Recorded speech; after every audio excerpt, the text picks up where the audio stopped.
안내 말씀드리겠습니다. 곧 2023 K.E.Y 플랫폼 개막총회가 시작될 예정입니다. 참가자분들께서는 모두 착석해 주시기 바랍니다. Ladies and gentlemen, may I have your attention please? The plenary session will begin shortly. Please enter the conference hall and kindly remain in your seats. 원활한 세션 진행을 위해 가지고 계신 휴대폰의 전원을 잠시 꺼주시기 바랍니다. 2023 K.E.Y 플랫폼에서는 동시 통역을 제공하고 있습니다. 한국어는 채널 1번, 영어는 채널 2번이오니 수신기 이용해 참고하시기 바랍니다. We would appreciate it if you could turn off your mobile phone so that the session can proceed smoothly. For your information, the session will provide a simultaneous translation. Please note that channel 1 is for Korean and the channel 2 is for English.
K.E.Y 플랫폼에 오신 여러분 환영합니다.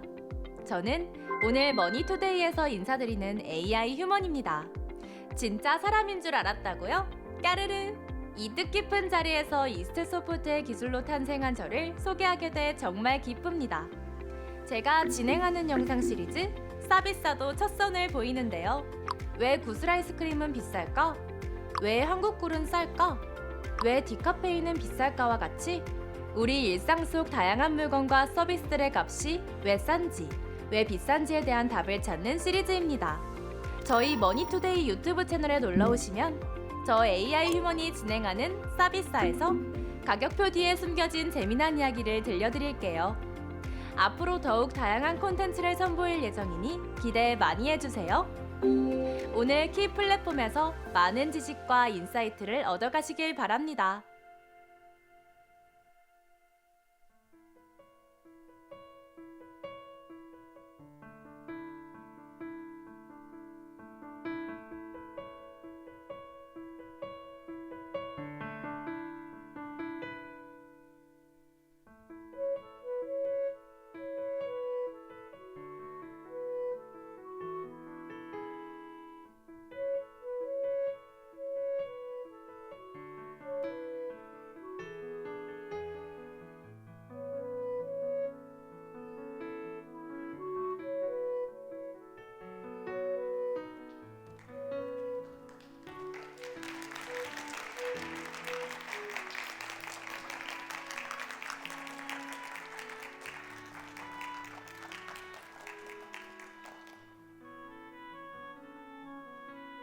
안녕하십니까.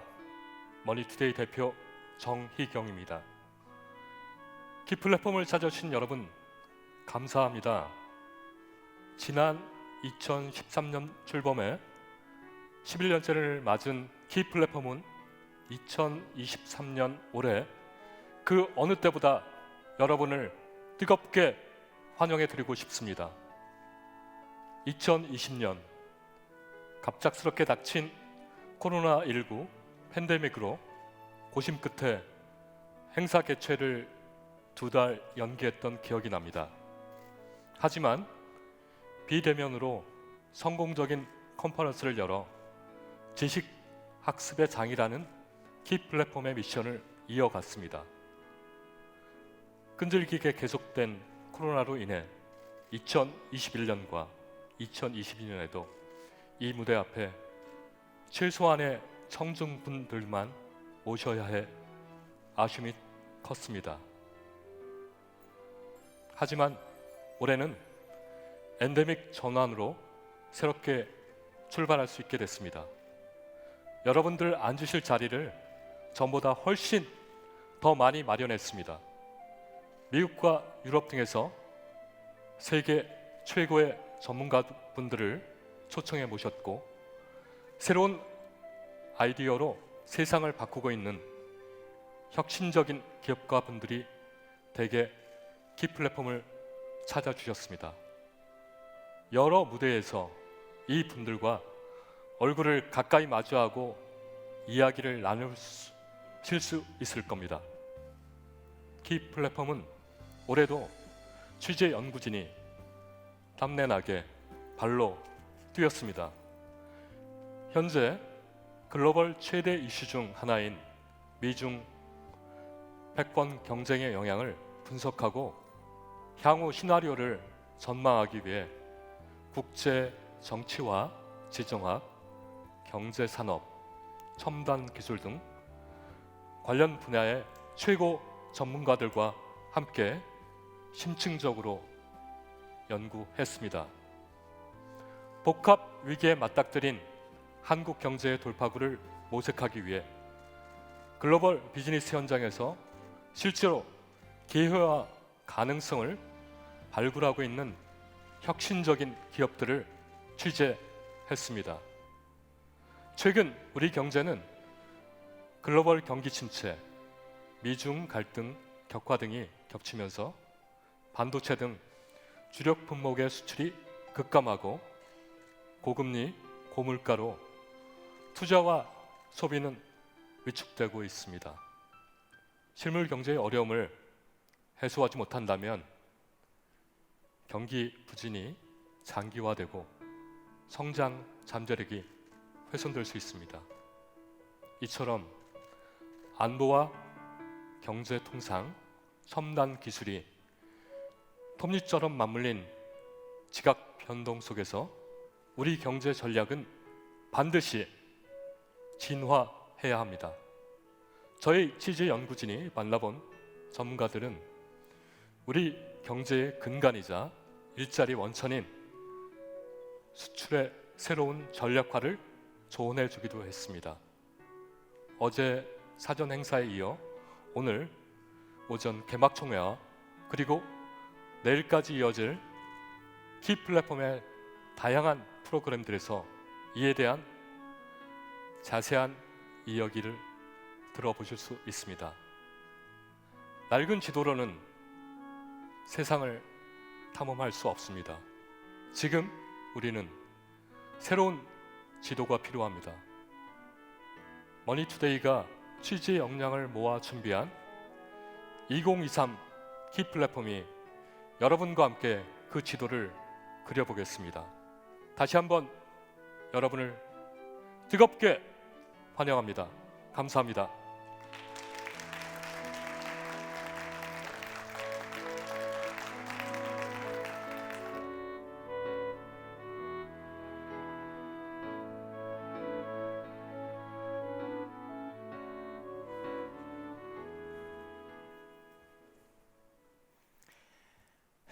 Ladies and gentlemen, good morning. My name is Andrew Robel, and I am the founding partner of Emerging Europe, a leading growth hub and a research center based in the United Kingdom. I am really honored to once again be the anchor for the opening of MoneyToday Media's global conference, K.E.Y Platform. It is my great pleasure to meet you all. Ladies and gentlemen, you may have heard the news about the Republic of Korea and United States summit on your way here this morning. This means that you are experiencing in real time the historical process of advancing the alliance between the two countries and reminding freedom-conscious nations of the need for solidarity during these turbulent geopolitical times. For almost a year, we have been preparing K.E.Y Platform 2023 with the theme of cementing the Republic of Korea, United States alliance and strengthening international solidarity among liberal countries. This year, 2023, marks the 70th anniversary of the Korean Armistice Agreement and the 70th anniversary of the establishment of the alliance. Even back then, 70 years ago, many countries around the world demonstrated solidarity on the Korean peninsula to protect Korea's freedom and uphold the universal values of freedom. Now, 70 years on, the international community is keenly aware of how important the value of freedom is and how solidarity is so essential to protect it. As the competition for hegemony between the US and China intensifies, and authoritarian countries such as China, Russia, and Iran express solidarity with each other, the importance of freedom has never been clearer. Solidarity among liberal countries, including Korea and the United States, as well as those in Europe and Japan, will be critical for survival of in this period of upheaval and for future prosperity. So, at the opening of K.E.Y Platform, experts from leading think tanks such as the Heritage Foundation, founded by Edwin J. Fulner, the Center for International Private Enterprise, and C3 Solutions will discuss this topic, providing us with insightful analysis and hope for the future. Piero Tozzi, Staff Director of the Congressional Executive Commission on China, will join us via video from Washington, D.C. The fact that the leader of the Republic of Korea, President Yoon Suk-yeol, is currently making a state visit to Washington to strengthen the solidarity of liberalism and the alliance, which is also the theme of this conference, highlights the timeliness of K.E.Y Platform 2023. I sincerely hope that President Yoon's visit to the United States will be an opportunity to cement the 70-year-old alliance between the Republic of Korea and the United States. further advance the relationship, and produce tangible results. I also hope that this state visit will contribute to promoting even stronger solidarity among liberal countries. These expectations will guide our discussions here in Seoul today. In addition to the discussions, we are presenting a report that offers detailed analysis of the internal situation and strategies for overcoming crises and creating new opportunities. The coverage and research team of MoneyToday Media, a leading media organization here in Korea, and the host of K.E.Y Platform, compiled this report by meeting with dozens of global experts uniquely qualified to offer a clear vision for the future. I hope that you will be able to take on board its advice and solutions, and that they may be useful for diplomacy and politics, policy and administration, economic growth, industrial development, and business opportunities. All that remains is for me to formally announce the opening of K.E.Y Platform 2023. Let's make this a special event together in solidarity. Thank you very much.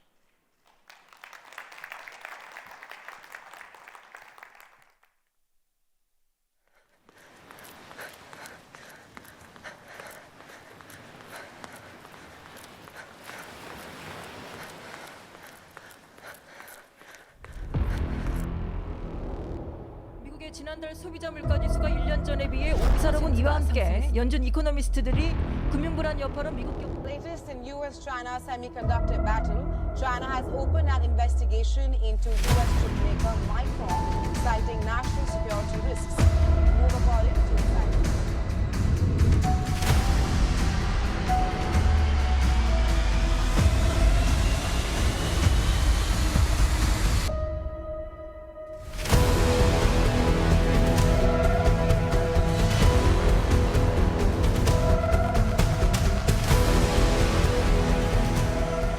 Stand down. I'm not the one to feel pride. There is a God. It's the one and only D.O.G. Snoop Dogg. You know what happened with the D.R.E. Yeah. Y'all know what this is, so can y'all make some noise for my man Snoop Dogg?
삼성과 SK 등 국내 대기업의 대미 반도체 투자 발표가 잇따르고 있습니다. 미국 투자에 보조금을 지급하는 유인책도 구경이지만 중국을 배제한 26일 한미 정상회담을 비롯해 주요 일정이 촘촘히 준비된 가운데 어떤 성과를 낼지가 관심입니다.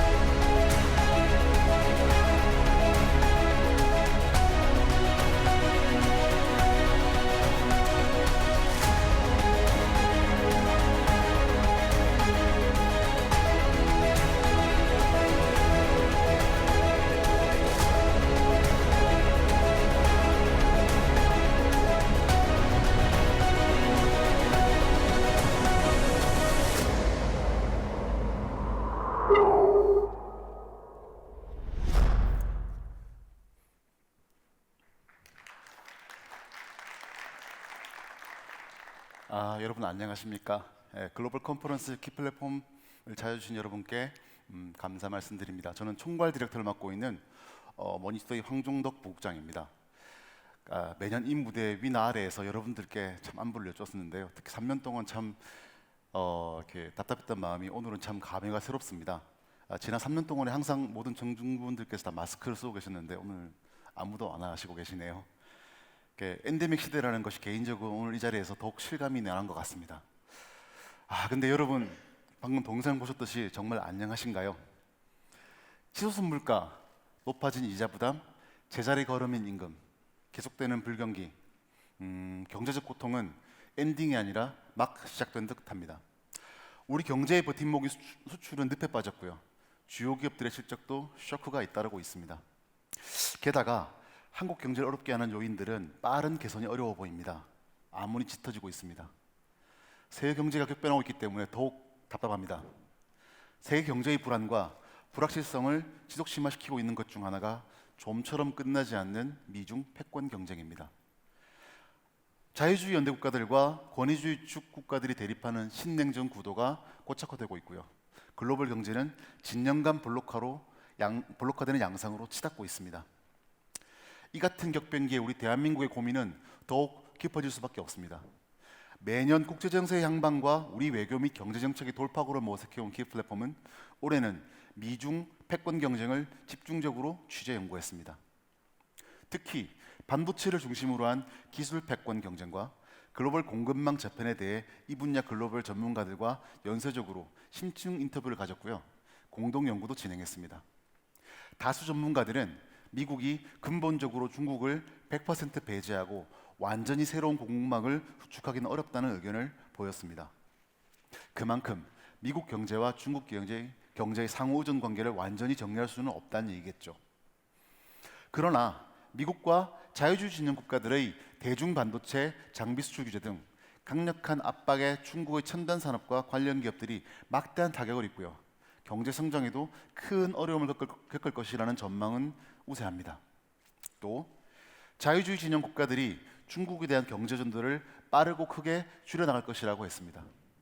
미중 패권 경쟁은 핵전쟁 위협이 있기 때문에 1차, 2차 세계대전 같은 전면전으로 치닫기보다는 저강도 전쟁, 대리전쟁, 경제전쟁으로 30년, 어쩌면 100년 전쟁이 될 가능성도 있습니다.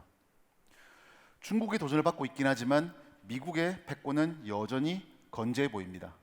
러시아, 우크라이나 전쟁에서 보듯 미국의 첨단 무기 체계는 러시아를 압도하며 세계 최강의 군사력을 증명하고 있습니다. 4차 산업혁명 첨단 기술도 아직은 미국의 경쟁력이 탁월합니다.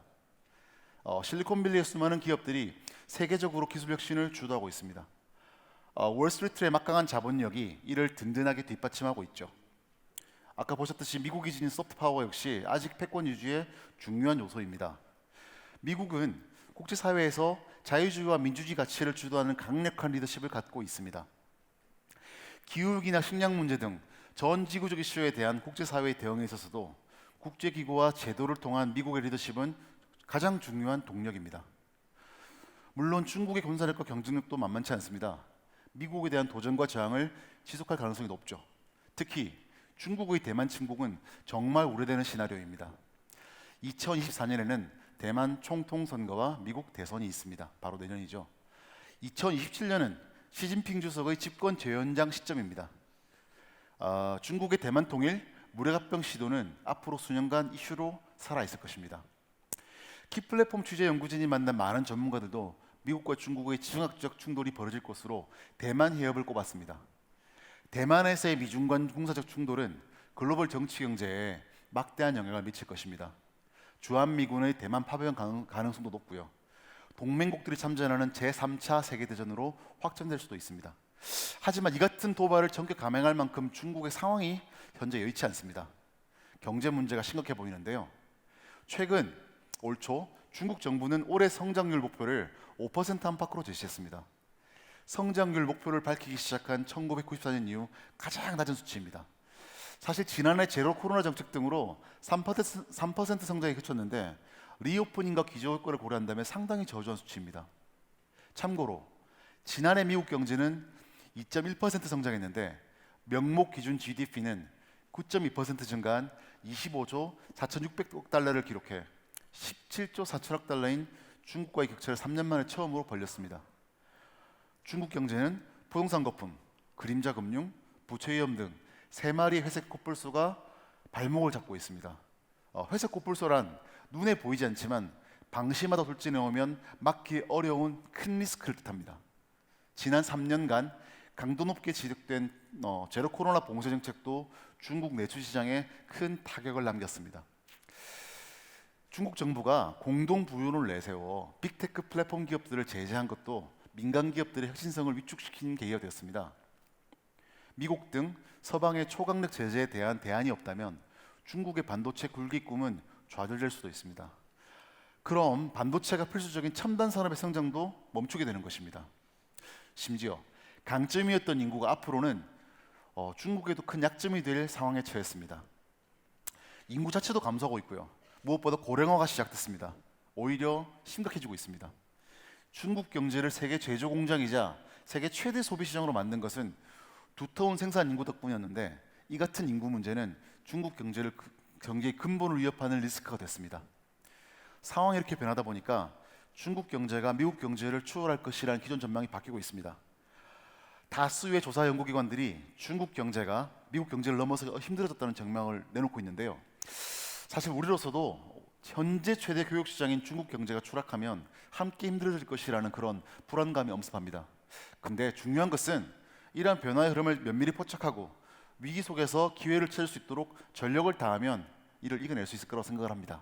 그래서 저희 키 플랫폼은 미중 패권 경쟁이 여전히 치열하고 그 속에서 한국이 안보적으로 경제적으로 힘든 것도 엄연한 현실이지만 이를 받아들이고 중국의 세태가 상당히 가시화되고 있다는 점, 새로운 축이 변하고 있다는 점을 조심스럽지만 전문가들과 함께 그 판단을, 연구를 오늘 여러분들께 키포인트로 알려드리고 싶습니다. 자, 그렇다면 대한민국은 이 격변기를 어떻게 지혜롭게 헤쳐나가야 할까요? 키 플랫폼 취재 연구진이 국내 최고 전문가들과 머리를 맞대고 모색한 2가지 전략을 제안드리고자 합니다. 첫 번째는 당연히 한미 동맹의 업그레이드입니다. 미국은 지금 국군을 걸고 중국을 전방위적으로 압박하고 있습니다. 정치 외교, 군사, 경제, 기술은 물론 사회 문화적으로도 중국을 압박하고 있습니다. 물론 중국의 저항도 간단지는 않습니다. 미국의 전통적 우박이었던 사우디아라비아와 손을 잡았고요. 우크라이나에서 미국과 대리전 중인 러시아는 물론 중동의 맹주 이란까지 밀착을 했죠. 그래서 권위주의 추축국 엑시스로 결속했습니다. 미국도 쿼드, 오커스, 파이브 아이즈 등을 통해서 동맹국들의 강력한 연대를 요구하고 있습니다. 즉 세력 간 안보 경쟁이 더욱 치열해지고 있는 것입니다. 따라서 우리에겐 한미 동맹을 기초로 안보를 강화하는 것이 이 격변기의 필수 전략인 것입니다. 잠시 후 토론을 이어가 주실 에드윈 필로 회장님이 설립하신 헤리티지 재단에선 최근 한국에 또 미국 정부에 과감한 제안을 해줬습니다.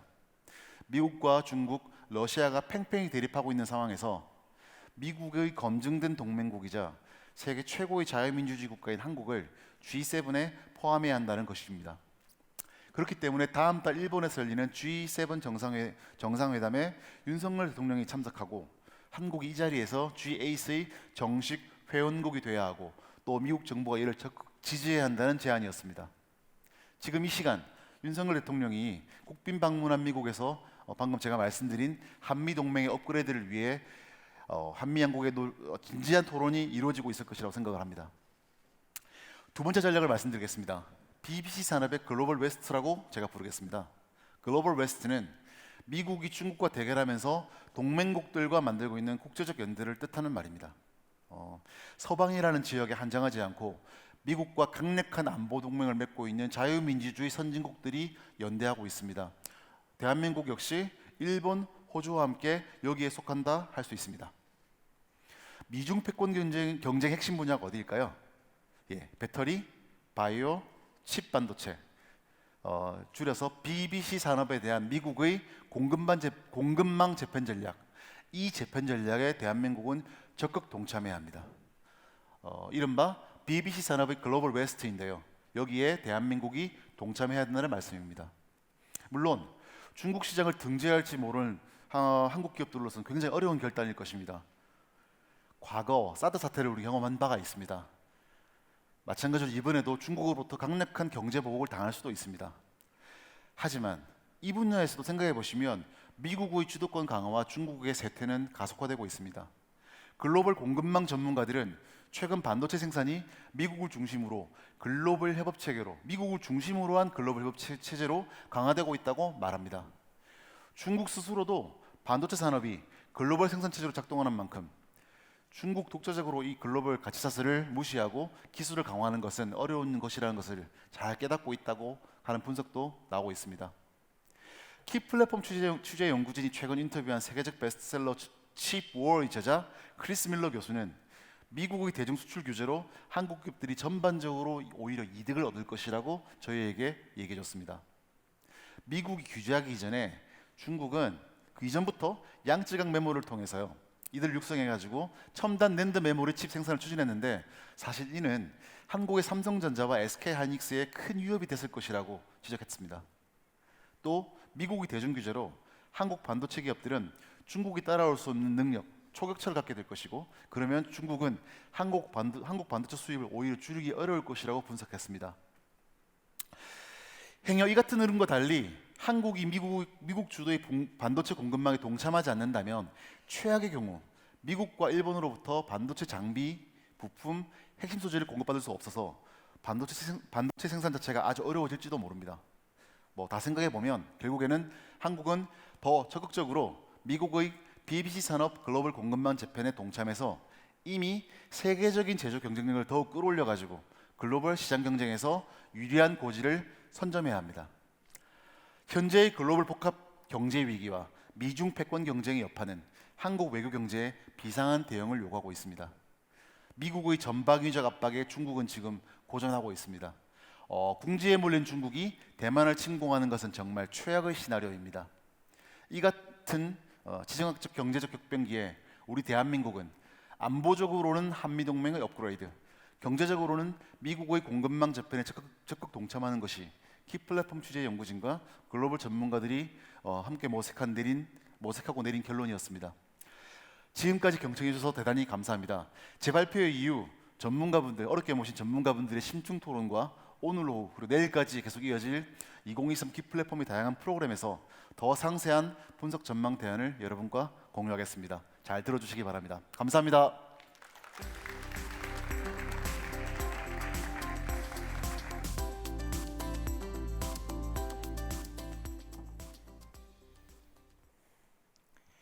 Mr. Huang, thank you for your presentation.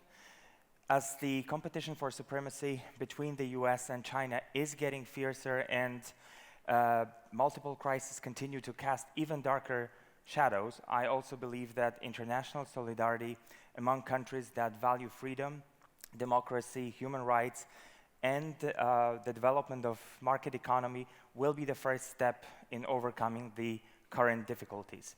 Next, we will hold 2 consecutive discussions with globally renowned political diplomacy experts, and Anthony Kim from the Heritage Foundation will be moderating both of them. Edwin J. Fulner, President of the Heritage Foundation, and Declan Ganley, Chairman of Rivada Networks, will participate in the first debate, and Piero Tozzi, Staff Director of the Congressional Executive Commission on China, will join the discussion via video from Washington, D.C. Gentlemen, please join me on the stage.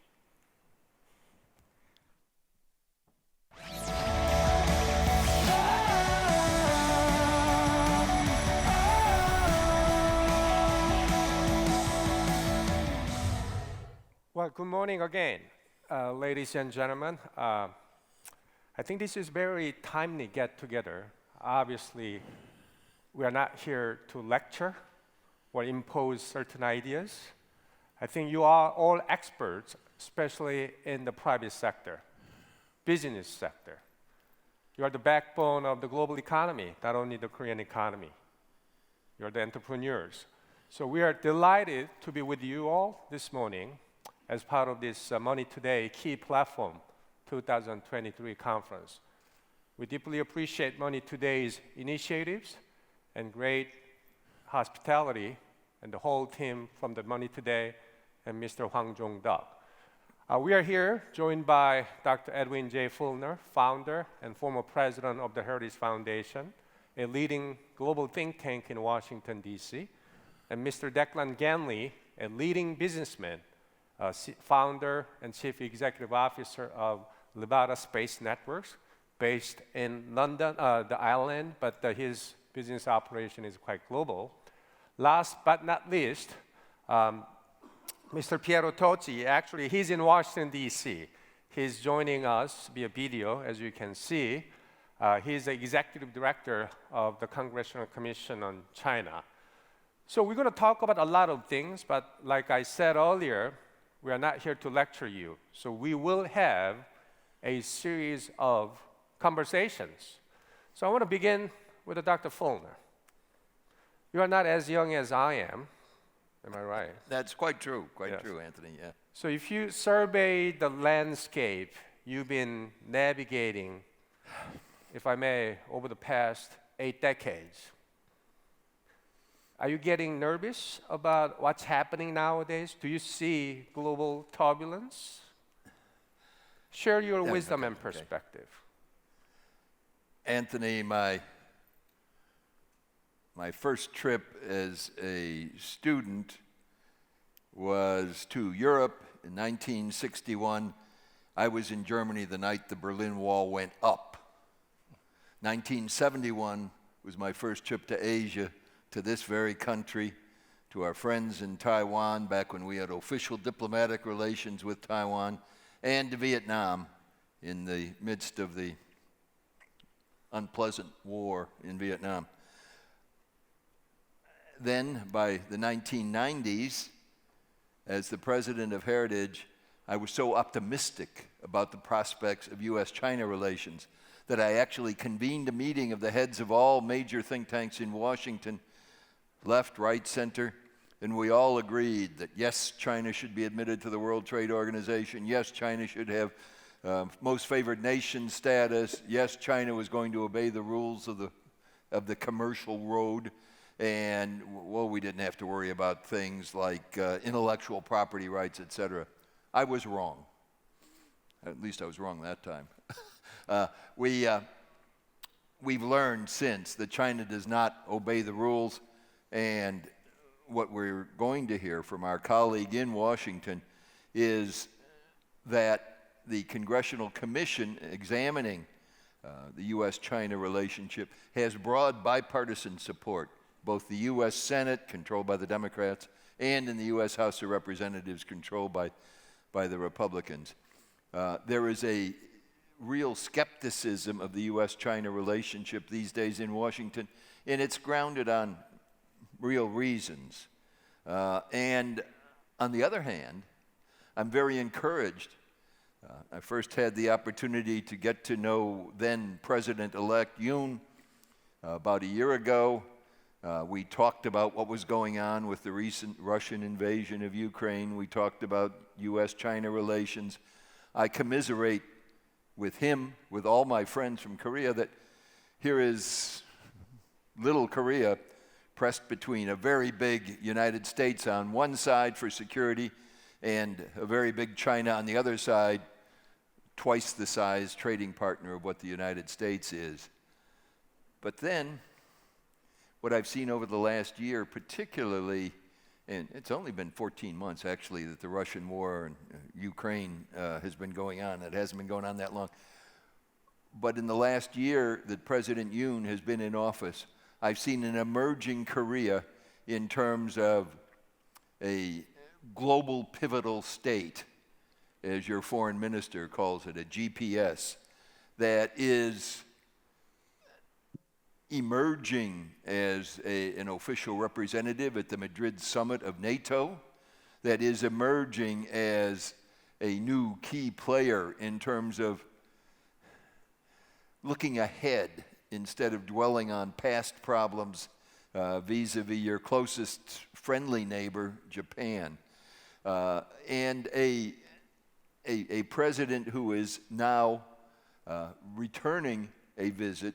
I remind everybody, when Joe Biden came to Asia for the first time as president, the first country he visited was Korea before he went to an international meeting in Tokyo. That the first state visit by a Pacific leader is by President Yoon right now. And there are positive things happening right now in terms of the U.S.-Korea relationship. We all know, and again, I've been trying to focus on the challenge from the DPRK for as long before there was a nuclear threat from there.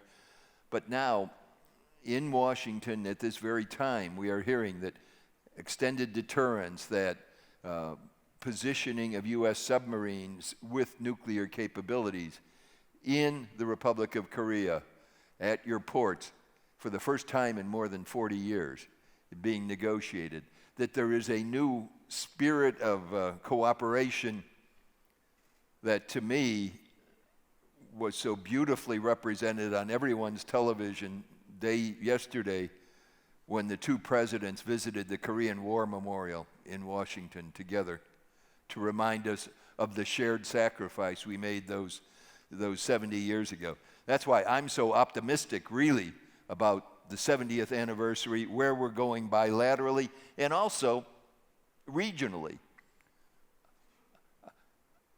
One thing that I always have to remind my friends, whether they're conservatives or liberal in the United States, we only have one president at a time. And as far as I'm concerned, whoever that president is, I am going to support her or him as much as I possibly can. And Joe Biden, congratulations for what you did with AUKUS, bringing together the Australians, the United Kingdom, and the United States in the Western Pacific. Congratulations for talking about a much closer relationship with the ROK to make the Quad potentially into a quint. Let's bring Korea in as a full member of the Quad. So there are so many positive things going. I'm not negative, but many challenges ahead. And I haven't gotten onto supply chains and things like that. Let me stop now, Anthony. Thank you, Dr. Funo. Exactly what we needed, because I wanted to invite your kind of big picture assessment. Obviously, when you do business, it's not just about micro level details, regulations, taxation, everything. I mean, that's very important, but we need to know what's going on in Korea and what's going on outside Korea.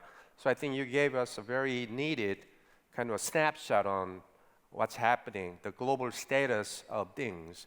Obviously, you shared your, if I may, healthy skepticism. So let's see how we can actually dissect that skepticism as we get into further discussion. Now, you mentioned already many keywords, China, US, kind of ongoing tension.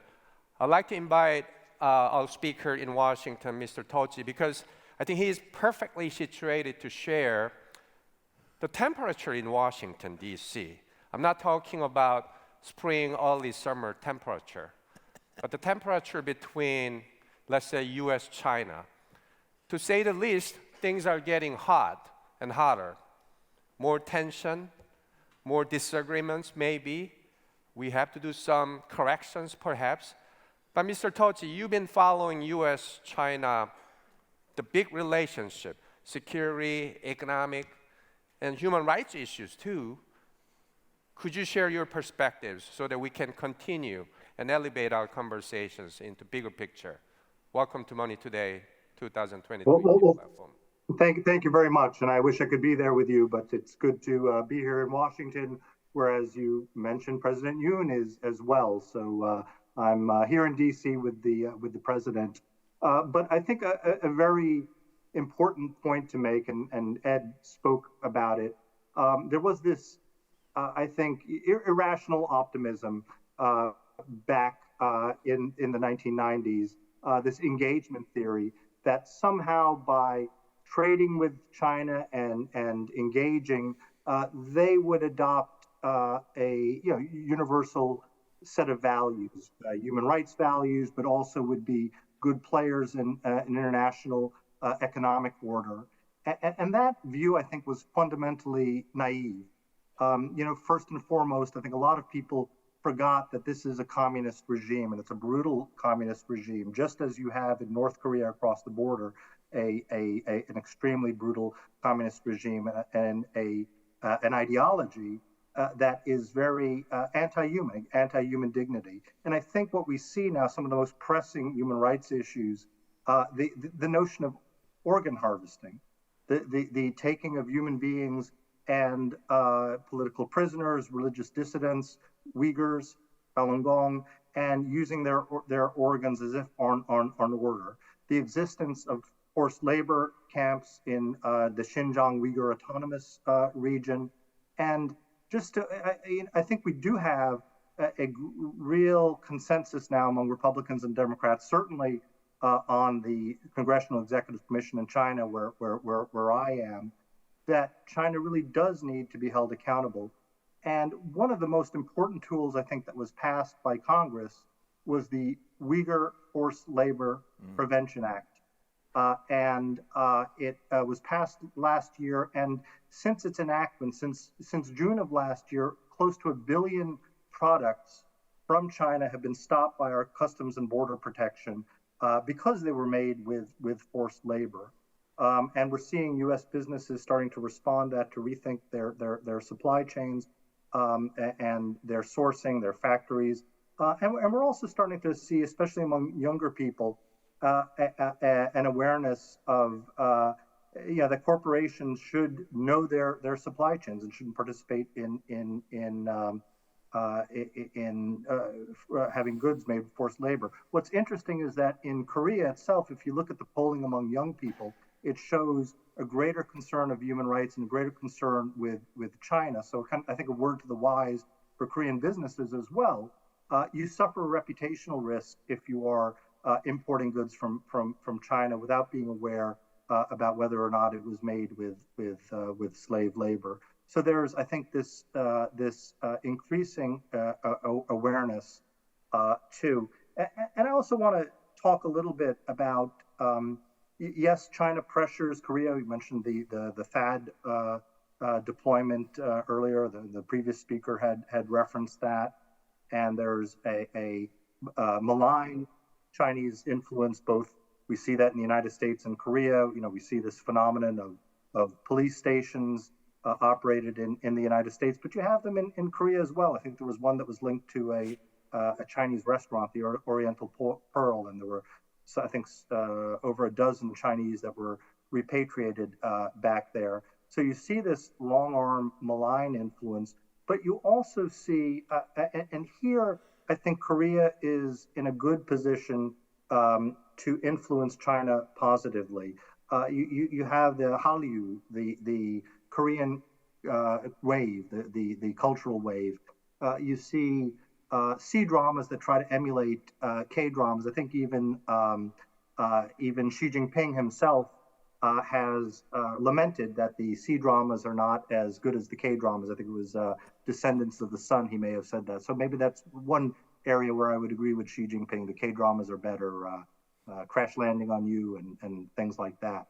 But not just this cultural phenomenon. I think why Korea is well positioned. Xi Jinping has this narrative that human rights and democracy are incompatible with the Chinese tradition or the Asian tradition more broadly. Korea, just like Taiwan, gives lie to that. It shows that is demonstrably false. And I don't want to get too philosophical here, but there has been an Asian contribution to human rights, both at the 1948 with the Universal Declaration of Human Rights. You had Chiang Kai-chun, representative from the Republic of China, not the People's Republic, but the Republic of China, who influenced the drafting of that. But if you look at Chinese thought, on the one hand, you have this legalist tradition that goes back to the first dynasty that unified China. It was the state ideology. And in some ways, you could say that there's a straight line from this sort of proto-totalitarian ideology to Xi Jinping today. And communism and Maoism and Xi Jinpingism is sort of glomming onto that. But you also have this counter-tradition, which is much more benign and proto-democratic, and that's Confucianism. And now it's true that sometimes Confucianism, like you saw in Joseon Dynasty Korea, can become sort of ossified and a strict orthodoxy, but it also has a very dynamic element. You have this idea in Chinese thought and in Korean thought of the Tao. It's like the natural law. It's a law above the law, which the emperor's conduct must conform with.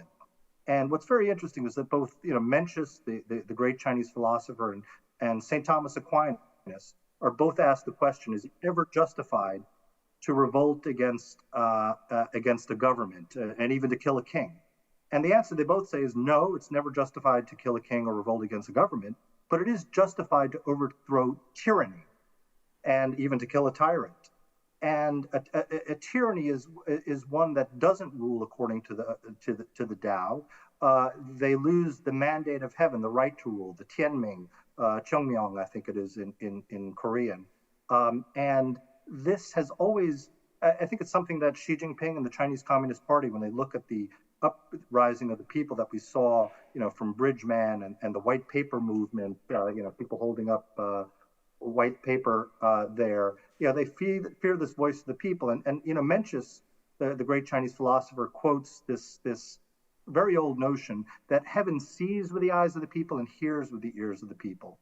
And there's only so much that the United States can do to influence China, but Korea, which is also an Asian country, can impact it in a particular way. And just in closing, I just want to note, the fact that President Yoon is here, and how he has emphasized the role that Korea stepping up into the world and being a global citizen is playing.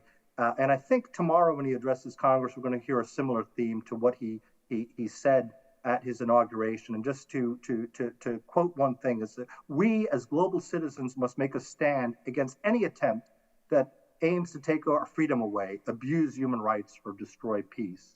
And that is a very powerful message for Korea. And that really is a challenge to tyranny, be it in China or Russia or Iran. And I think as we see a Korea that steps up into its role, it will be a powerful voice. So thank you. Excellent remarks. I think your ending was perfect, because the President Yoon, who is currently making his state visit to Washington, D.C., United States, he's going to deliver a speech for the joint session of Congress tomorrow. So, Piero, I know you're about busy. It's about 9 p.m. Washington time, but I really appreciate. I have to note that I was pleasantly surprised by your candid conversation with us today, because it's very important for our audience here today, the private sector, business people, entrepreneurs.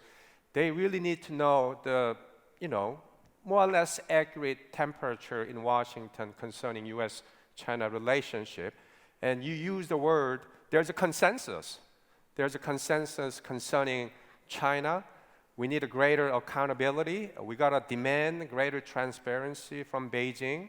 So I'm sure we'll get into more of that kind of discussion later part of this conversation. But I just want to say thank you for your candidness once again, because you are not representing United Congress, but you've been working in Congress for long years. So your perspective definitely welcome and appreciated by many here. Now, quickly shifting my gears, Mr. Declan Ganley, welcome back to Seoul. Good to be back. I think last time when we were together was before the pandemic, probably 2019, and you were here for meetings and all that. I want to begin our conversation continuing Dr. Fulner's and Mr. Toch's great points, but basically two-folded kind of conversation. Why don't you let us know about your great company, American company, Ruvada Space Networks. The reason I'm bringing it up is that I think you're really getting into this conversation from very unique and practical perspective. You're like a person in the jungle, private sector.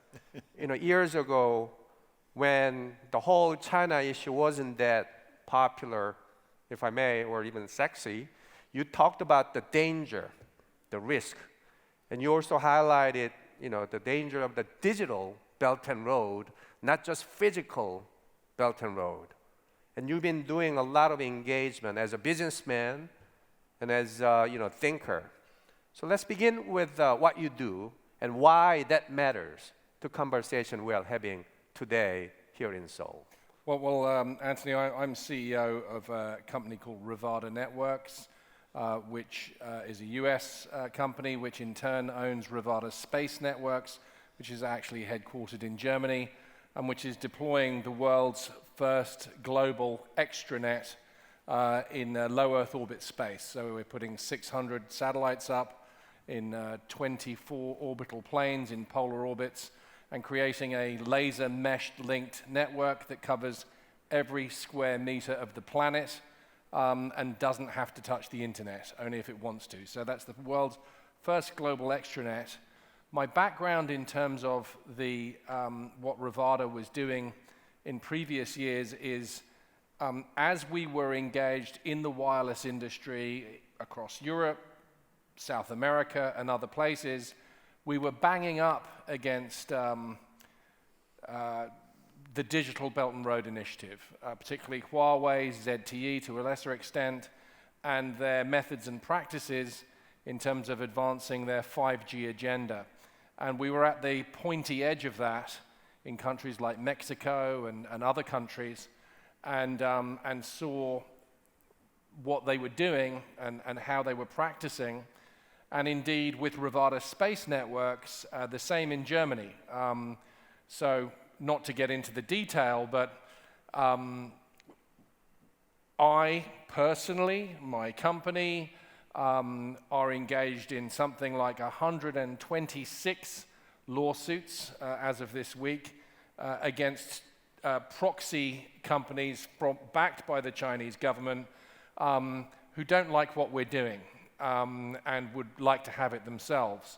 So we're at the pointy edge of this technology fight, and I have a sort of personal stake in this as well, insofar as that a very dear friend of mine in Hong Kong, who was one of the leaders of the freedom and democracy movement there, Jimmy Lai, was thrown into jail on trumped-up charges. He's in jail right now as we speak. Jimmy is a friend. He's an extraordinary, he's a heroic figure, a great representative of what Chinese people are capable of doing. And he's in prison today because he's standing up for democracy. So on a personal level and on a business level, I have found myself in recent years, not because I wanted to be in any kind of a fight, but it's interesting when you engage in an area where the People's Republic of China want to dominate. And the Digital Belt and Road is one of those areas. They are relentless. They do not play by the rules. Laws do not matter. Even in your own country, you can be in Germany, you can be in any European country, you can be in the United States. If you think that they will follow the laws as they were designed or use the courts in a way that is respectful of the legal traditions in those countries, absolutely not. They are tools of economic lawfare, and lawfare, warfare through the law, is a People's Liberation Army doctrine. They've talked about it, they've published papers on it, and they exercise it. And they are exercising it more aggressively now, I think, than ever before in previous decades. That's a great segue to next part of our conversation, and I'm going to begin with you, Mr. Ganley. But before I get there, Mr. Tocci, you have Italian heritage, right? Yes, I do. Yeah. So the reason I'm saying is we have, Italian American in Washington, D.C. We have a feisty Irish good man here. Who's married to an Italian? Married to Italian. And we have Edwin J. Fulner, German heritage, American hero, conservative. These three gentlemen share values. And I think I can say this, they're all devoted Catholic. So this is really, we are in a way very fortunate here because they're not shy about sharing their candid perspective. I don't know if you're feeling it. Fulner was very straightforward. Mr. Tocci in Washington was very candid. And as you could tell just now, Mr. Ganley is he's actually ready to make things happen, ready to fight if needed. Well, getting sued 126 times will make you do that. Now, in that spirit, I want to invite you back. to our conversation, Mr. Ganley. So a lot of European leaders, they've been visiting Beijing. You know, Macron was there. He was doing some tap dancing and a lot of things. And I kind of noticed that in Europe, because you spend a lot of time in Europe, not only in Washington, but in Europe, basically around the globe, when it comes down to, let's say, US-China tension or correction of the course or whatever, President Trump said we have to decouple ourselves from China. So decoupling was the big keyword. And a lot of business people in Korea, for example, oh my gosh, what is he talking about? Decoupling what is this? But in Europe, I kind of noticed that nowadays they're trying to inject new word, de-risking from China. Could you share your perspectives on whatever decoupling from China versus de-risking from China? What's happening in Europe? What's the thinking of the Europe at this very Well, some might say that decoupling, we got to decouple from China, many people say, as Trump said, or de-risking, as the Europeans were saying. Look, first of all, I mean, I'm a European, I live in Ireland, I'm CEO of a German company, I'm also CEO of a US company, but I'm a European, and I'm a proud European. What we have seen the PRC, the Communist Party of China, doing over the last decade is trying to divide and conquer, split Europe up. We had 17+1, then 18+1, which was the PRC's effort to peel away Central and Eastern European countries from Western European countries so that they could have their own foreign policy with the Central and Eastern European countries, because they thought they could buy those off more easily. It would be cheaper to buy off the Central and Eastern Europeans. One of the things about the PRC, by the way, is that they always assume we have a price and we can be bought. And that's their big, big mistake. They think every Westerner has got a price in dollars and cents or euros and cents. And that's a fundamental strategic mistake they're making. So they've tried to divide and conquer Europe, and unfortunately, we have seen European leaders driven by domestic politics, seeking a platform on a world stage, and Xi Jinping knows exactly how to exploit this. Mm-hmm. So he brings President Macron to China. President Macron was, I think, wooed by the Chinese, by the Communist Party, and made to look like a naive person. And he's smarter than that. Macron is smarter than that, but he ended up being made to look, I don't want to say a fool, because that would be too, but certainly naive. And what Xi is doing very clearly is trying to pick off Europe, bringing over and pick winners. So Macron gets the big red carpet, the parades, the whole thing. Ursula von der Leyen gets invited, goes over at the same time, and she's met by the Minister for Environmental Justice or something. I don't know what it was, but by a relatively low-ranking official, as the Communist Party tries to split up Europe.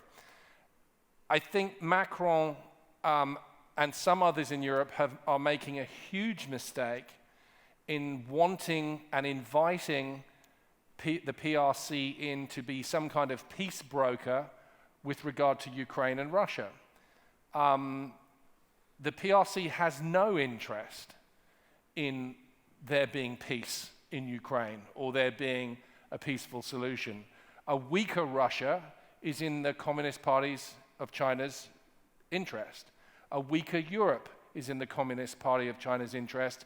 A division between the United States and some European member states is in the Communist Party of China's interest. This is like asking the devil to your dining table and asking him to make peace amongst people who have disagreements. We have to find in Europe, with the United States and partners like Korea, Australia, New Zealand, Japan, we have got to be the drivers of a solution there.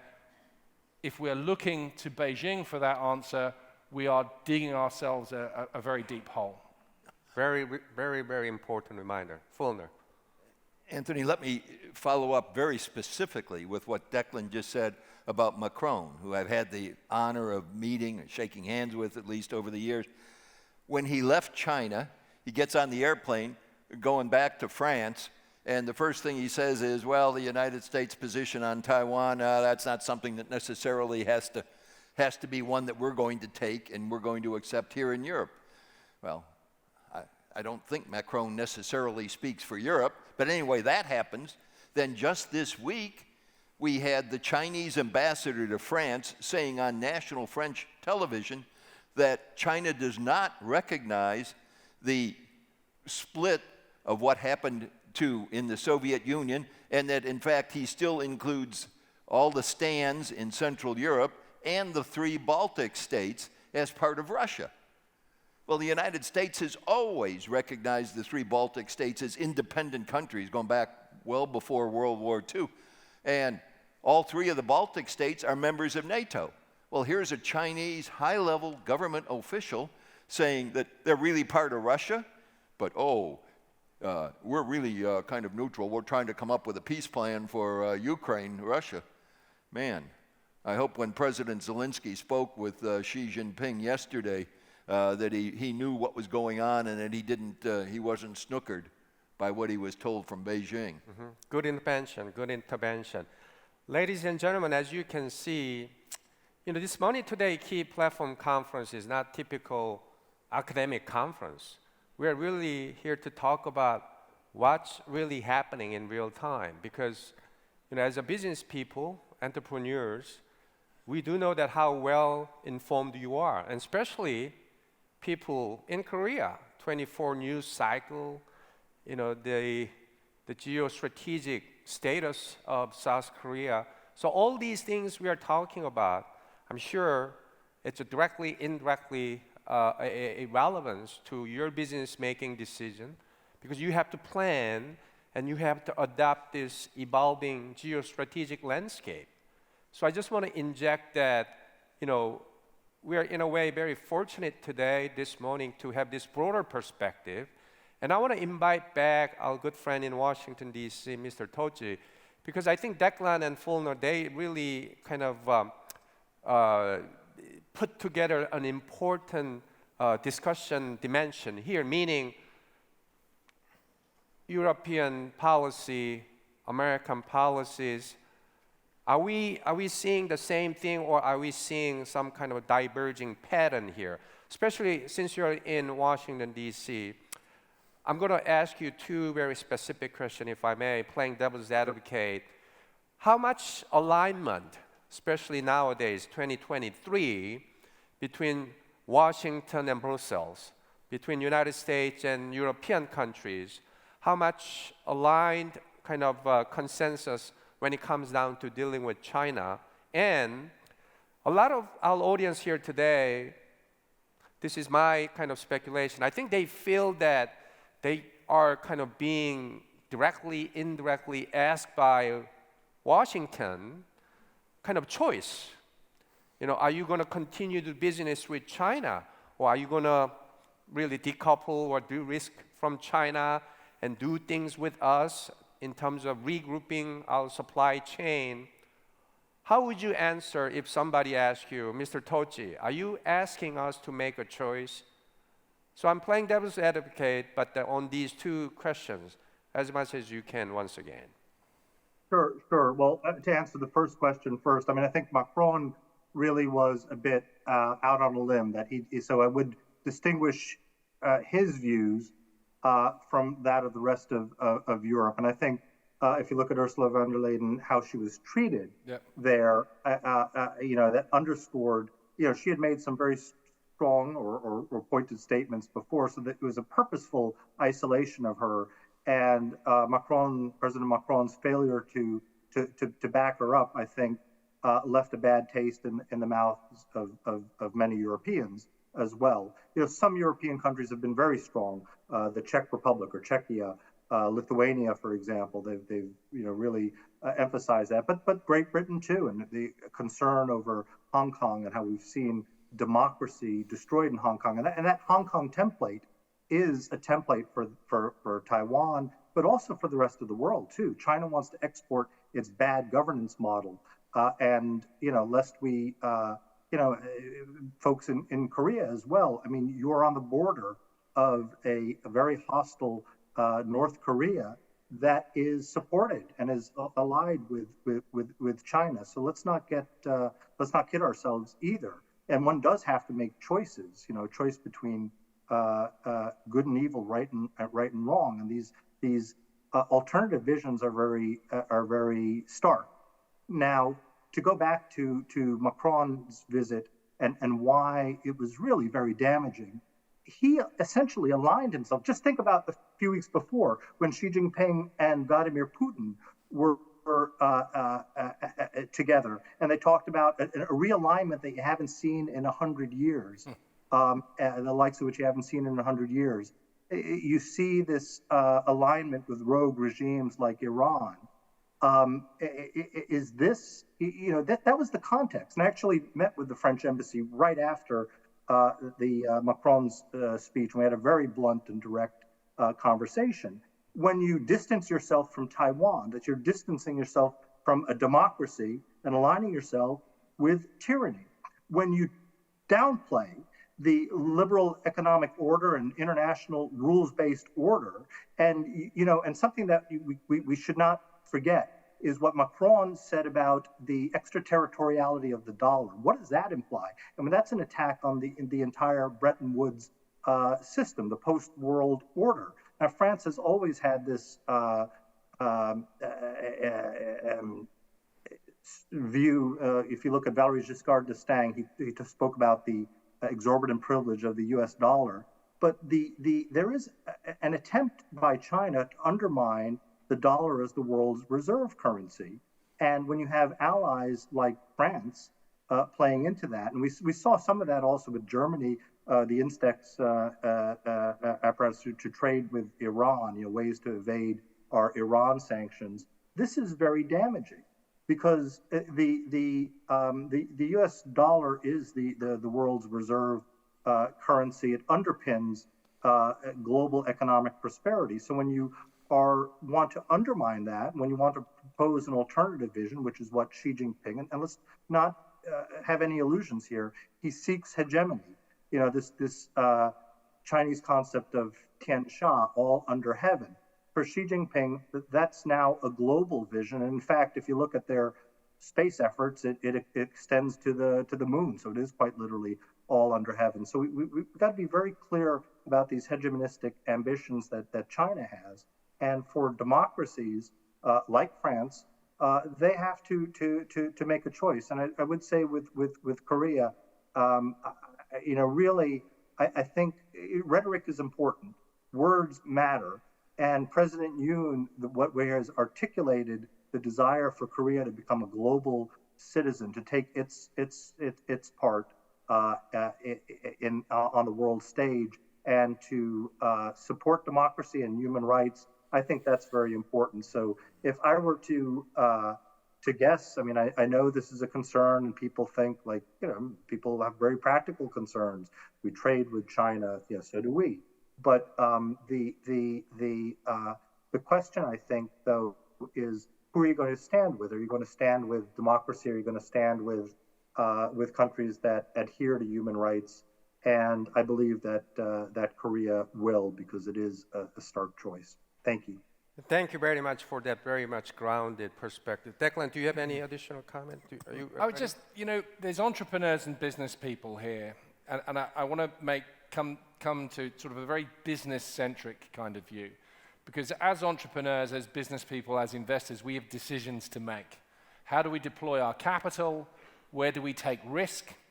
Where can we make money? Where can we generate profits? Where can we create new markets?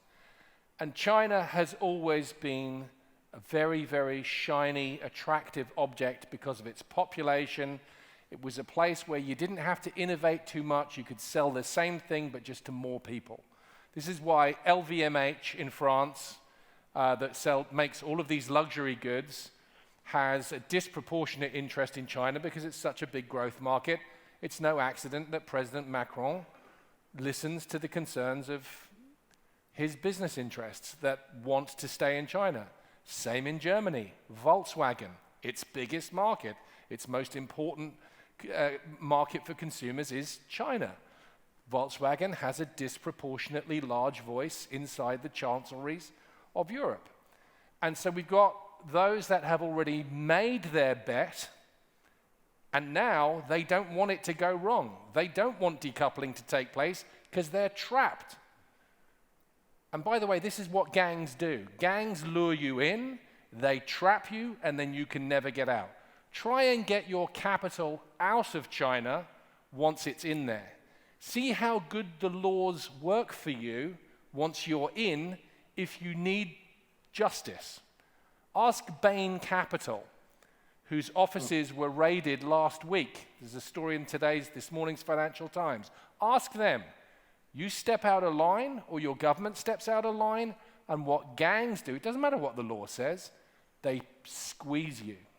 So as an entrepreneur and a business person, I get that China is attractive. You're not the first person to think it.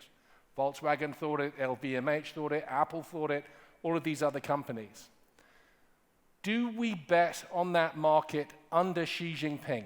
It's different. By the way, when Ed and the people from Korea and Japan and the West said, let's engage with China, they weren't wrong. They were right to try. It was the right thing to give it one more try. And it didn't work. Now, if we don't learn a lesson from that, as business people, as in investors, then we deserve to lose our money. Don't bet on the gang of the Chinese Communist Party, because if they lure you in, you will never get out, and you will have to trade away every principle and value that you believe in, otherwise you're going to lose your money as well. Don't lose your values, don't lose your principles, and don't lose your money. Bet in other places. By the way, this is going to end up being very, very good for the Republic of Korea, because I think it's going to draw more investment, more creativity, more innovation here, where we had previously seen those bets in the last 20 years being made on China. Once again, this all red necktie panel, I think we are doing great. We are really hitting on very important messages. Dr. Fulton, you want to share any? No. Okay, I thought you wanted to. No. But I think Declan's point is very important, because we have to ask ourselves, what time is it? Is it still like a 1970 when, we're kind of getting, okay, let's give China a chance. Let's welcome China. But today, it's the 21st century, last time I checked, and things are much more complicated. And I think what the wonderful, great opening Money Today Key Platform video we saw, and Mr. Hwang Jong-deok's great presentation, and Andrew Brewell's kind of narratives, why we're talking about these themes today, and why we are here today. I think it all kind of comes together. But now for the remaining 15 minutes or so let's try to be optimistic. We can talk about problems and risk all day, but let's try to focus on what kind of specific, let's say, potential action for solution. It's not going to be easy. We don't have any silver bullet solution we can share with you, but I think, probably Mr. Ganley may have one, Mr. Tochi may have one. Dr. Fulner, do you have one? Now, I want to tease you one more time. You're unique in this panel because you're a thinker. Long time. You founded a think tank when there was no such a thing. So you're, in a way, entrepreneur too. And you've been always talking about, reminding me of the importance of 3 I's. It's like I, Fulner, me, great. What are those 3 I's? And why are they important more than ever to many of us today? Okay. The 3 I's you referred to, Anthony, are what started me as a think tank with The New York Times once called me Washington's leading policy entrepreneur. So I am an entrepreneur like these guys. But the 3 I's are the idea. And you were absolutely right, President Yoon in his inaugural address, and since then, his emphasis on freedom, on human rights, and the role of the individual. The idea first is freedom. The second I just mentioned, the individual to transmit that idea. And the third I is the institution to support the individual as he pursues or she pursues that idea. You put these 3 I's together and you can make a real substantive difference. And one of the emphasis that I would finally make on that point, Anthony, is when we talk about the institutions, we don't just talk about the institutions of government. We talk about the institutions like our host here today, of private media groups. We talk about the institutions of churches and synagogues and religious groups that bring people together. We talk about citizen action groups, whether it's the Boy Scouts or whatever citizens group it is. Some of the wonderful Korean organizations that I've come to know talking about reunification at the civic action level. So idea, individual, institutions, let's put them all together and advance that cause of freedom. That's why I always remain congenitally optimistic. As we know, sir, I think these 3 I's are really fundamental baselines for finding and cultivating and sharpening up our possible solutions. Not only the China challenge, but any challenge we face. So ideas and individuals and institutions. And because of these 3 I's, I think we are here this morning together. Because otherwise, why would you be interested in coming to this K.E.Y platform conversations? So thanks for that great, powerful injection. Now I want to go to Mr. Ganni, because to me, you are always like someone like a special force in the jungle, like the general in the jungle. You're like, boys, are you guys ready? Let's get things done, kind of thing. Now, when you deal with that risk, opportunities, and all that, the session of this morning, the plenary session we're doing, the title is Strengthening the Liberal Alliance and Seeking Opportunities, perhaps seeking new, elevated opportunities in this kind of twisted, chaotic setting. As we try to find some possible solutions, not immediate solutions, what would you specifically kind of suggest entrepreneurs? The Chinese market and getting access to it was a drug for businesses from the West. It meant they didn't have to innovate as well or as quickly as they used to. It actually slowed us down. I saw that in my own industry, in the wireless industry. There is so much, we've lulled ourselves into this belief of lethargic growth, that we can never see very, very big growth numbers again, that growth is going to be tepid. Yes, it will continue to grow, but it's not going to be explosive growth, the kind of growth that we saw in Korea over the last 50 or so years. I don't buy into that. I know that we have so much more untapped potential within the markets of the liberal democracies. We just have to throw off the yoke of, frankly, cronyism, regulatory capture, and some other issues that have taken place in terms of the flow of capital to growth businesses, that if we tweak our own system, our own systems can produce more growth within them than we can by tapping the communist Chinese market. We've got the potential within our own economies for that kind of growth. And then the other thing I'd want to say is that huge change is possible. We shouldn't just think that Xi Jinping is going to be there forever, or that the Communist Party of China is going to be there forever. My friend Jimmy Lai is in a prison in Hong Kong this morning because he doesn't believe that. And I'm going to tell you a quick story from when I was a very young man in my first trip to Moscow in January of 1988. And I went out and I was with a guy, he was a British guy, and I asked him to take a photograph of me on Red Square, and I said, get that red flag, that hammer and sickle flag, get it in the background, because he said, what do you want that for? I said, because I don't believe it's going to be there for much longer. And he said, young man, he said, that flag will be there long after I'm gone, he was an old guy, and long after you're gone. And a few years later, it was gone. Nothing is forever. Those kind of regimes, I know you can look up to North Korea, and it's been there a long time. Ed was there when he told us, when the Berlin Wall went up. We remember when it came down. It's going to happen. But don't feed the dragon. If you feed the dragon, it's going to just cling on for a little bit longer. Big things are going to happen in our lifetime. That Communist Party of China can be overthrown. It'll come from within China, and then you will see a market like we've never seen before. We don't have to go along with the way that things are. They can change, and they do change. Very good point. Let me talk specifically to my good friends from Korea, the ones I've known for many years and ones whom I haven't yet had an opportunity to meet.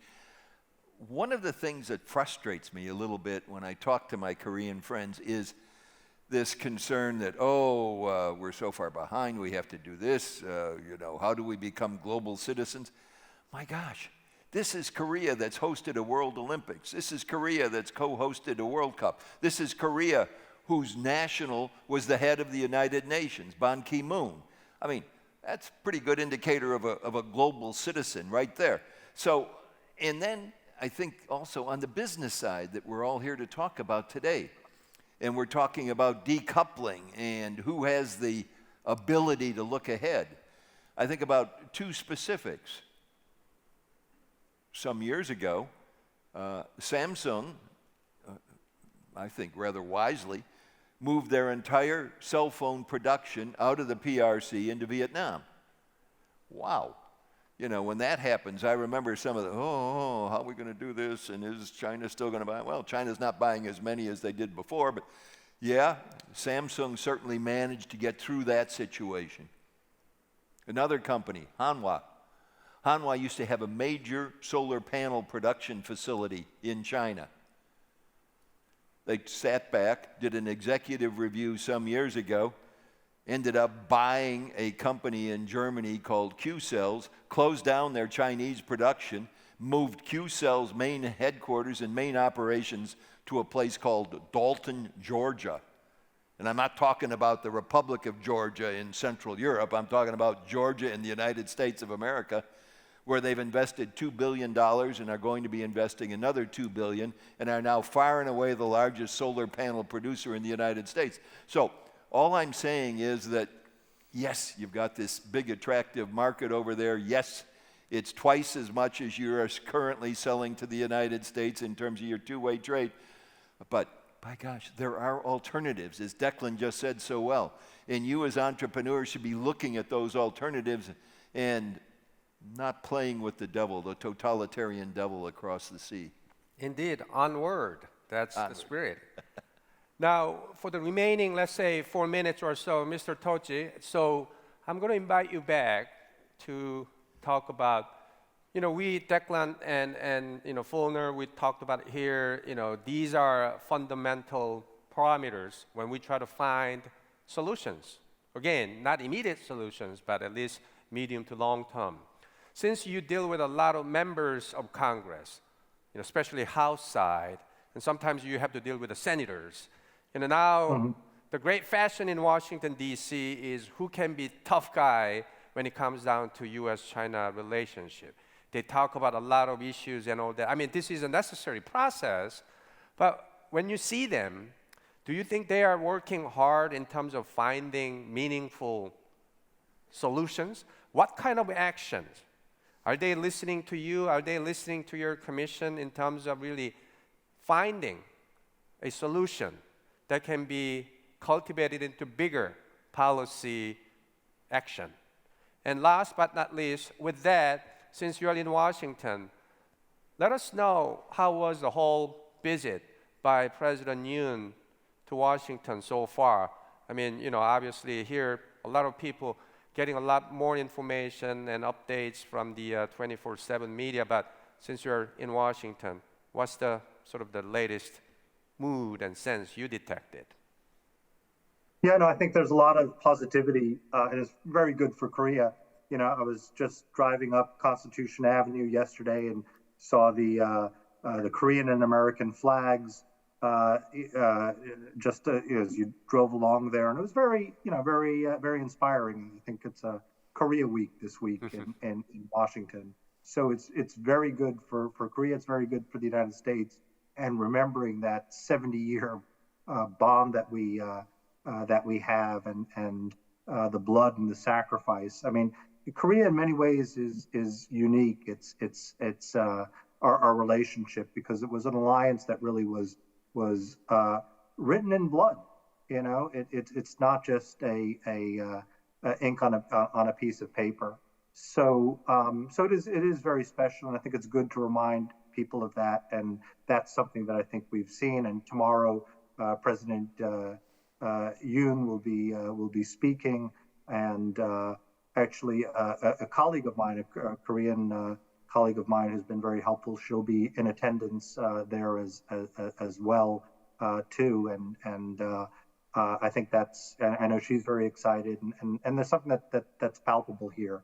But to answer your first question, and as we bring things to a closure, I think yes, there is political posturing, and it's now good politics. But I think there is a real effort of people to understand these issues and to look at them in depth.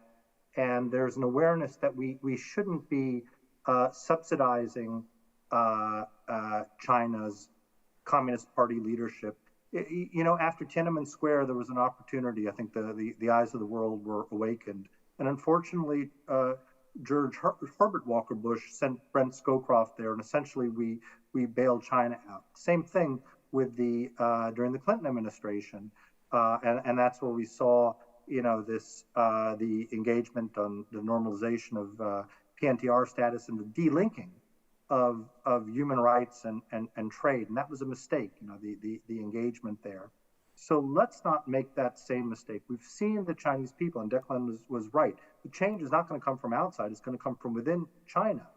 But what Congress and what the Korean people shouldn't be doing is subsidizing tyranny.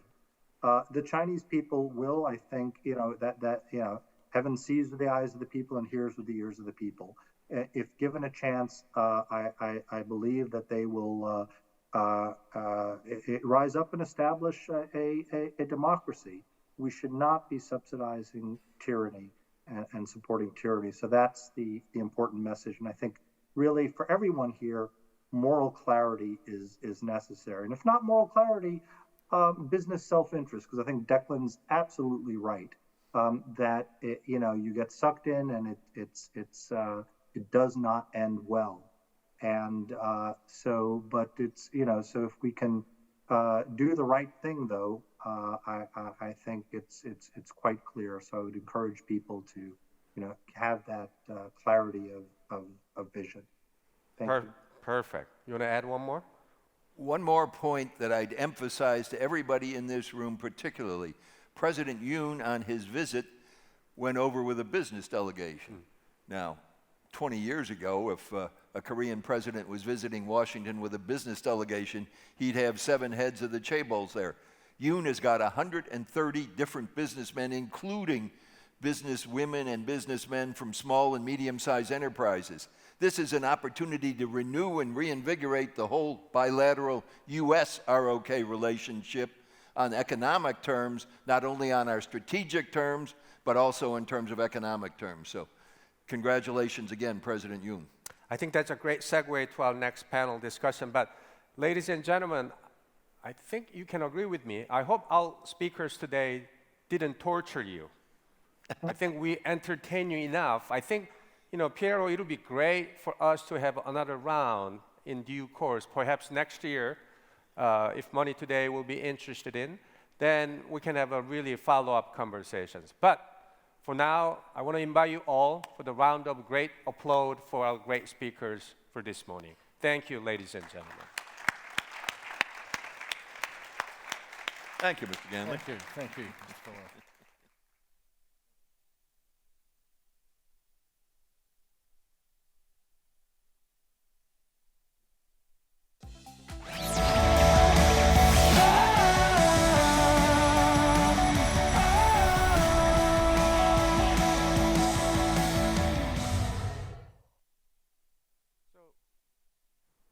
So once again, ladies and gentlemen, you have to stay with me, whether you like me or not, because I'm going to moderate the next panel, which will dive into more specific, focused conversation on U.S.-Korea opportunities and what's ahead of us. So for that matter, I want to invite our three distinguished speakers. Mr. Drew Bond. Morning. I think there are names, yeah. Dr. Gardner, Eric.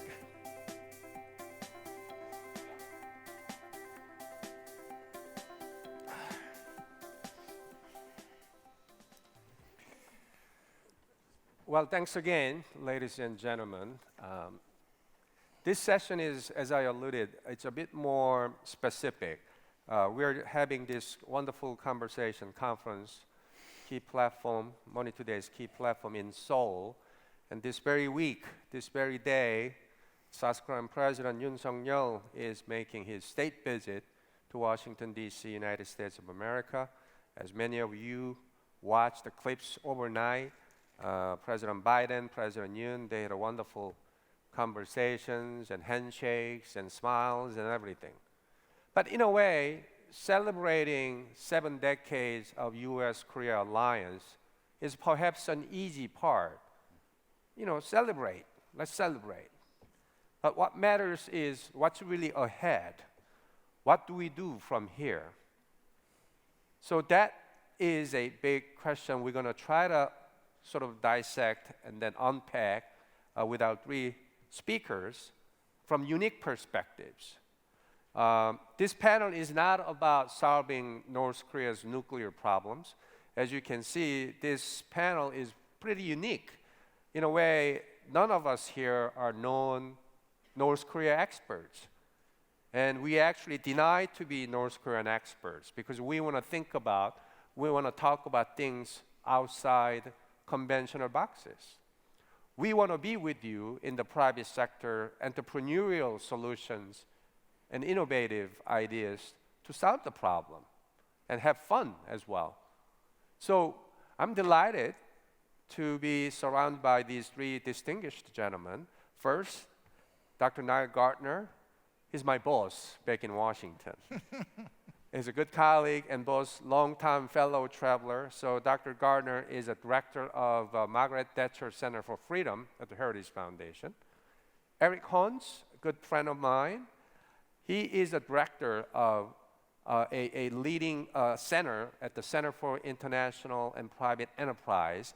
This is a think tank affiliated with the U.S. Chamber of Commerce. Last but not least, Mr. Bond. He's not James Bond, he's a Drew Bond. He's the founder and president of C3 Solutions. He deals with a lot of energy issues. He talks about climate issues, but it's really not about climate change. It's really about business climate he's interested in, and he's trying to make some changes. He's also a great entrepreneur. He founded multiple companies, and currently he's really devoting his time on many important horizons. Now, I want to start with Dr. Gardner, because I think it could be a very good kind of start off. You know, from your perspective, U.S.-Korea alliance and celebration, but you also have, not only you follow Korean issues from broader foreign policy issue, but your expertise on European politics and security issues and all that. And obviously, you know, we had a UK and Brexited from the European Union. Now, in this evolving geopolitical situation, How do you see the future of U.S.-Korea practical interaction, engagement, cooperation? Again, we are going beyond U.S.-Korea bilateral kind of a setting. We're here. How can you share your perspectives on what kind of things we can do with South Korea when it comes down to practical engagement? Well, thanks very much, Anthony, for hosting us today. It's great to be back in Seoul, and thank you to Drake Huang and the MoneyToday team for bringing us all together. This is I think, a very timely event here, especially as you have the Korean president on the ground in Washington. And earlier this morning, I was watching CNN broadcasting scenes of the state visit to the United States, and there was live coverage of the Korean president's visit on all US networks today. And I think it's an illustration of the tremendous importance of the US-South Korean partnership. South Korea has become a major power on the world stage, and the state visit is a tremendous reflection of that. And you saw the announcement as well of the US decision to send nuclear submarines, actually, to support the defense of South Korea. And that's an illustration, I think, of the tremendous overall significance of this partnership to Washington. And I thought today's state visit really sent a very clear signal about Korea's standing in the world. It's now the world's 10th largest economy. It is a major strategic ally and partner, not only for the United States, but also for the United Kingdom, for our European allies as well. And Korea's strategic position here is only going to grow significantly in the course of the coming decades. And you're going to see more and more engagement by the big Western powers with South Korea, not least because, as Dr. Fulner and also Declan Ganley mentioned earlier, because of the rising threat posed by China. Therefore, Korea's significance, its strategic role in terms of a key ally for the West, but also a key role in terms of helping to lead the free world in the Asia-Pacific region. I think Korea is going to become increasingly important to Washington, to London, but also to the big European powers as well. And so I do think that South Korea's role as not only, of course, a key partner, but also as a nation that is going to stand up, I think, to the Chinese dragon as well. That's incredibly important here. And I do believe that, without a doubt, the biggest challenge for the free world and for the West in the next few decades will be posed by China's aggression, by its economic, military, and strategic expansion. China is a far greater threat overall, I think, on the global stage than Russia is. Russia, of course, the biggest single threat to Europe right now. But China's global reach, its economic power, its military ambitions, I think make it the number one adversary, of course, for the United States. And so the US increasingly is going to be looking to its key partners in the region, especially to South Korea and to Japan, in terms of bolstering the alliance against Chinese aggression. And let's not underestimate in any way the threat that China poses, not least to Taiwan. And hence, I do think the messaging being sent by Emmanuel Macron with his recent visit to Beijing was fundamentally dangerous. It splits Europe down the middle. It sends a message of weakness and appeasement. But perhaps more on that later in this discussion, Anthony. That's a great start off, kind of scene setters again, coming down to more specific discussion frame, opportunities for Korea in this evolving, very much complicated geostrategic setting. Now, Eric Hans, so I think your kind of interaction with the multiple players around the globe, not only just think tank, but you deal with a lot of private sector when it comes down to economic development and all that. And obviously, for this current state visit by President Yoon, U.S. Chamber of Commerce, Korea's Federation of Korean Industries, they kind of revitalized this U.S.-Korea Business Council. So a lot of active discussions going on. From your perspective, what can you share us in terms of U.S.-Korea specific programmatic action? Well, I think that there's a lot of opportunity. That if I use one word to describe it, is opportunity. I'd also like, when we talk about liberal democracies and market economies, I'd like to stop using the word the West. Because I think that we often substitute the West when we really mean liberal market democracies. And I think that this does a disservice to Japan, Taiwan, and Korea, which have all brought thriving Asian democracies, and they've all brought something to this community that goes against what the Chinese Communist Party is trying to present as something foreign. That is, democracy is a foreign concept, markets are a foreign concept, they need to be managed in a different way in China. And I think that if we keep talking about the West when we're still talking about liberal market democracies, we're feeding into that Chinese narrative. So we need to be very careful. And it's a clunky phrase, so perhaps there's some brand managers here in Korea that could come up with a better phrase than the West when we're really talking about these liberal market democracies. I would say that the visit of President Yoon and this turning point does involve a recognition, I believe, of an end to the post-Soviet peace, the peace dividend, the Washington Consensus, and I think that we're seeing the aging of the post-World War II institutions, which are really not fit for purpose anymore. And I think that going forward, Korea needs to be engaged in the process of building and refining our institutions globally.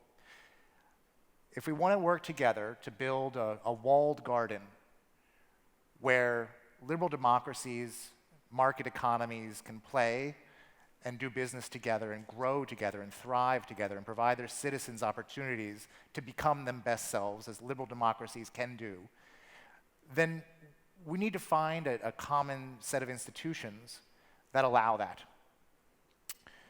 Now, when turning to China, with the North Korean paradox, and you mentioned North Korea in your opening, Anthony. So from my perspective, working in the post-Soviet space for many, many years, North Korea to me is analogous to looking at what Russia does with frozen conflicts around its regions.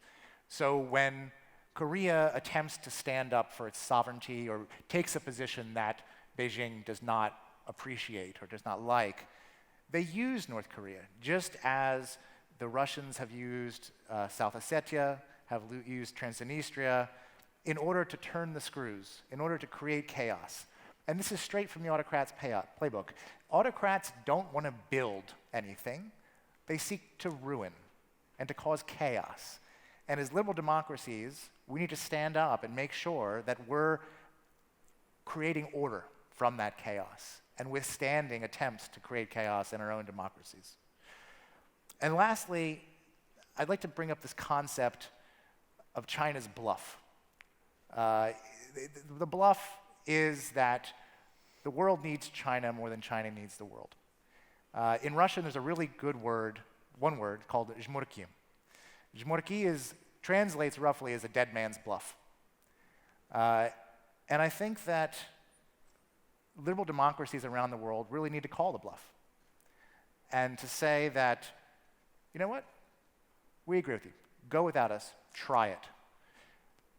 And only from that point can we begin to unravel what we've been going through for the past 2 or 3 decades.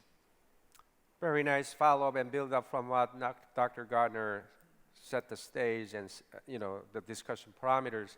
Now,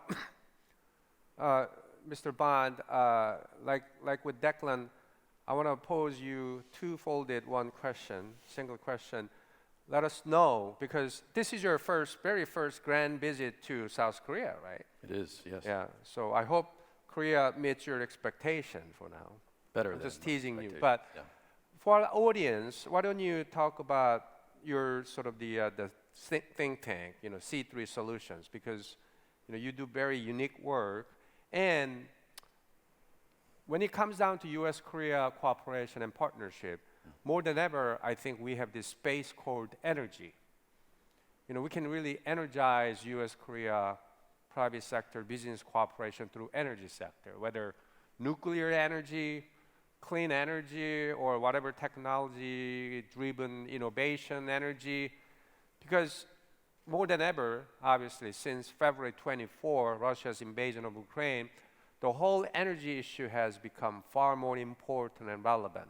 So in that kind of setting, let us know about C3 Solution. Introduce your C3 to Korea and talk about opportunities.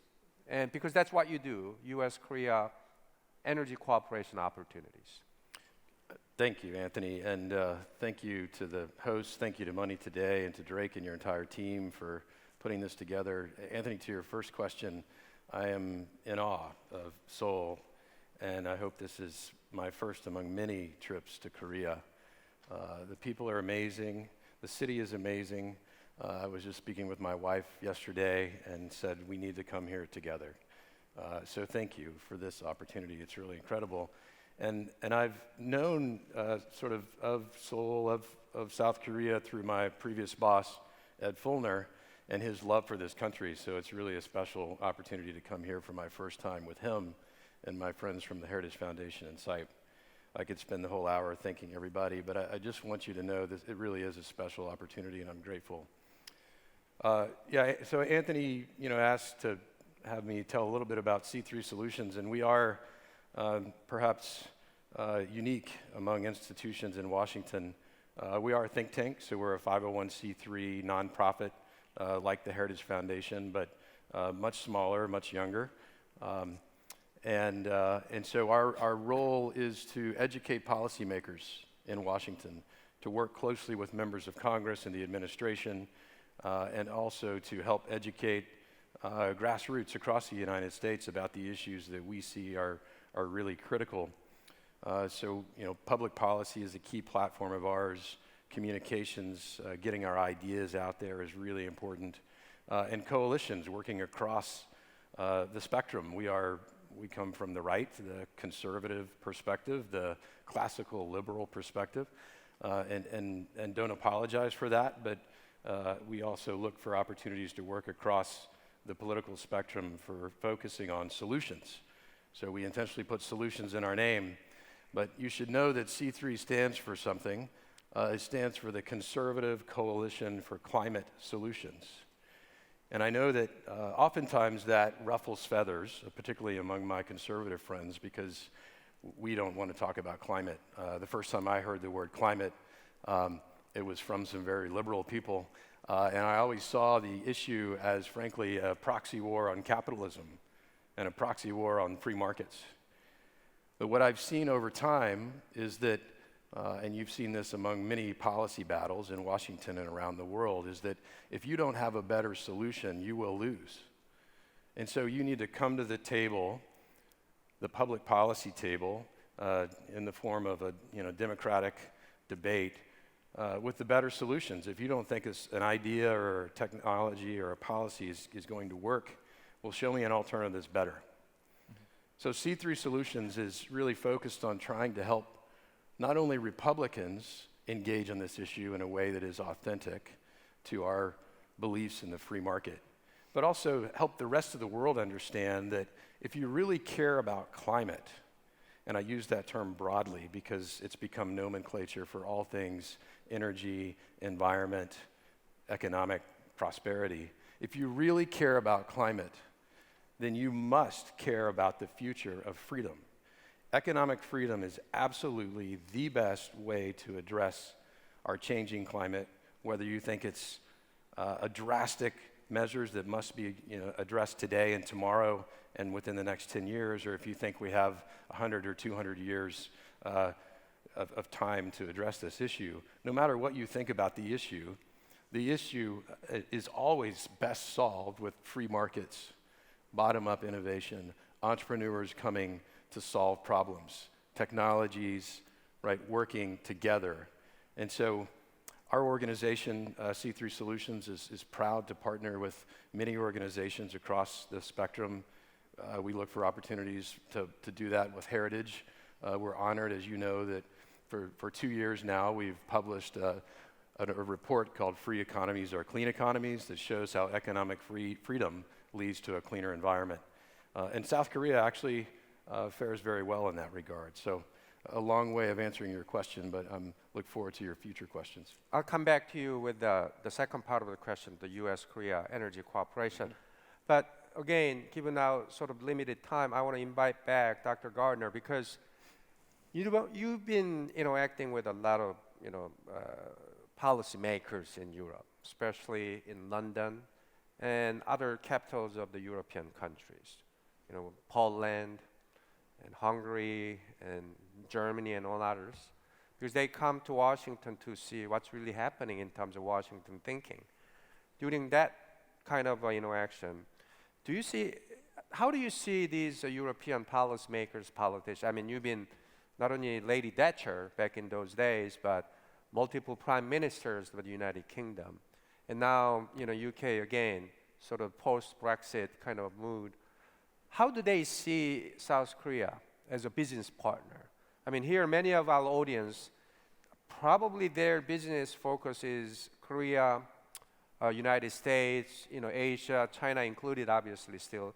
This is an ongoing process. But when it comes down to opportunities in Europe for entrepreneurs in Korea, either startup or medium size, what could you share in terms of European policymakers, business people's perspective on Korea, whether in UK or countries like in Poland? How do you see them?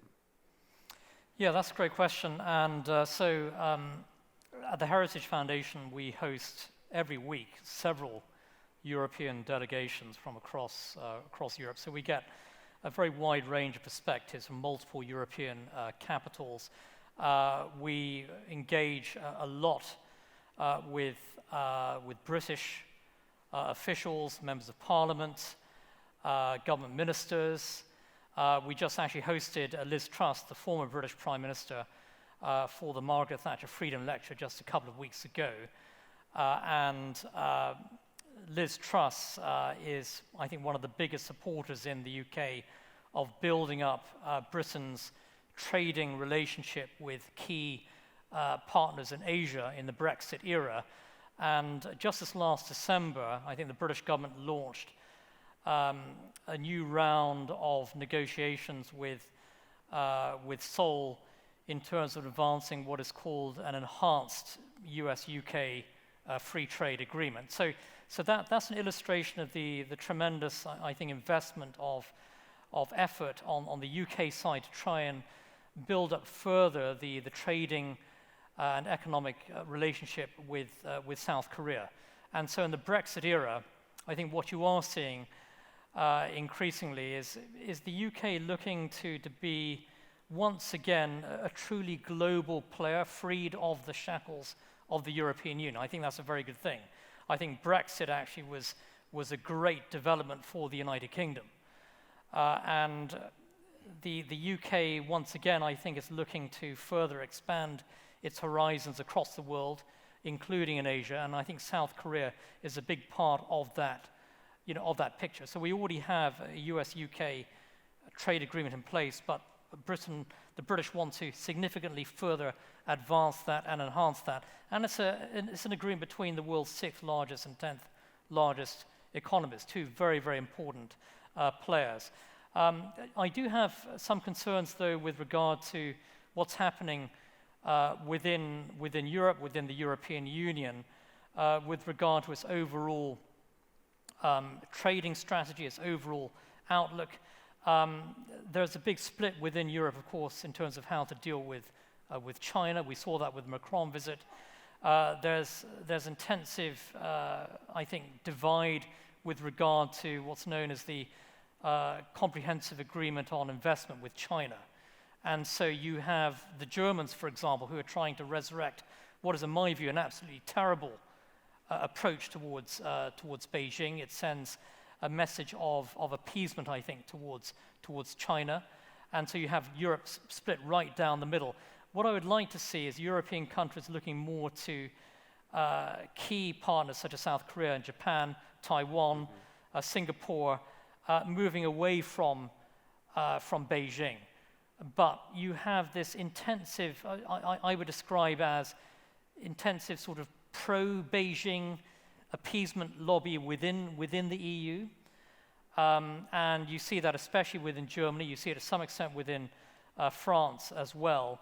And that's a very dangerous course of action. And so I hope that the EU is not going to revive this CAI as it's known, which I think would send completely the wrong signal. Europe has to look towards free nations in Asia, not towards Beijing, but towards free countries with free economies, free markets. That's the future for Europe on the world stage. And I think that it is fundamentally risky for European nations to fall into the trap of engagement with China and being enveloped within China's economic orbit. That's an extremely reckless, dangerous path to take. Great points. I think, our good friend Andrew Robel, the great MC of this Money Today's K.E.Y platform, he does a lot of private sector engagement, but I really think that Europe, either UK or many different parts of Europe, great platform for the Korean business. And in particular, perhaps, a lot of Central and Eastern European countries nowadays. I think there are many ways of really practical cooperation, big and small, as big as a defense cooperation, as small as IT, medical equipment and whatever. So I just want to kind of having this very strategic overview, as Niall shared with us. I think our Korean friends, especially once again in the private business sector, should definitely consider expanding their investment and opportunity horizon. But that doesn't mean, United States is a mature investment opportunity market or anything like that. I mean, as Eric will be sharing with us, again, many companies in the United States whom you've been dealing with, they are still interested in Korea. From your perspective, Eric, based on what you just talked about, all your remarks, China and all that changing situation, what would be some other kind of new frontiers of cooperation? Yeah, so I think that, look, the United States is really far away. And if you look at the structure of trade in the United States, it's 30-70. So 30% of GDP depends on, trade and external economies, and 70% is internal. And I think that number is just about reversed here in Korea. So it's a fundamental different outlook when you look at this in the United States. So companies in the United States, due to geography and other issues, I think that when they're looking for ASEAN markets and entry into this area of the world, they're really looking for partnerships. And I think that that's a key area. And I think that when you're dealing with liberal democracies doing business together in a third country, like ASEAN nations, for example, that partnership opportunity is there. And I think that Korean companies have an opportunity to bring American partners along with them for the ride. And I think that American businesses can offer technical advice, capital, strategic advice, but Korea, due to its geography, is just closer. And so if you have a due diligence officer, we talked a bit about labor and the importance of labor transparency and labor chains.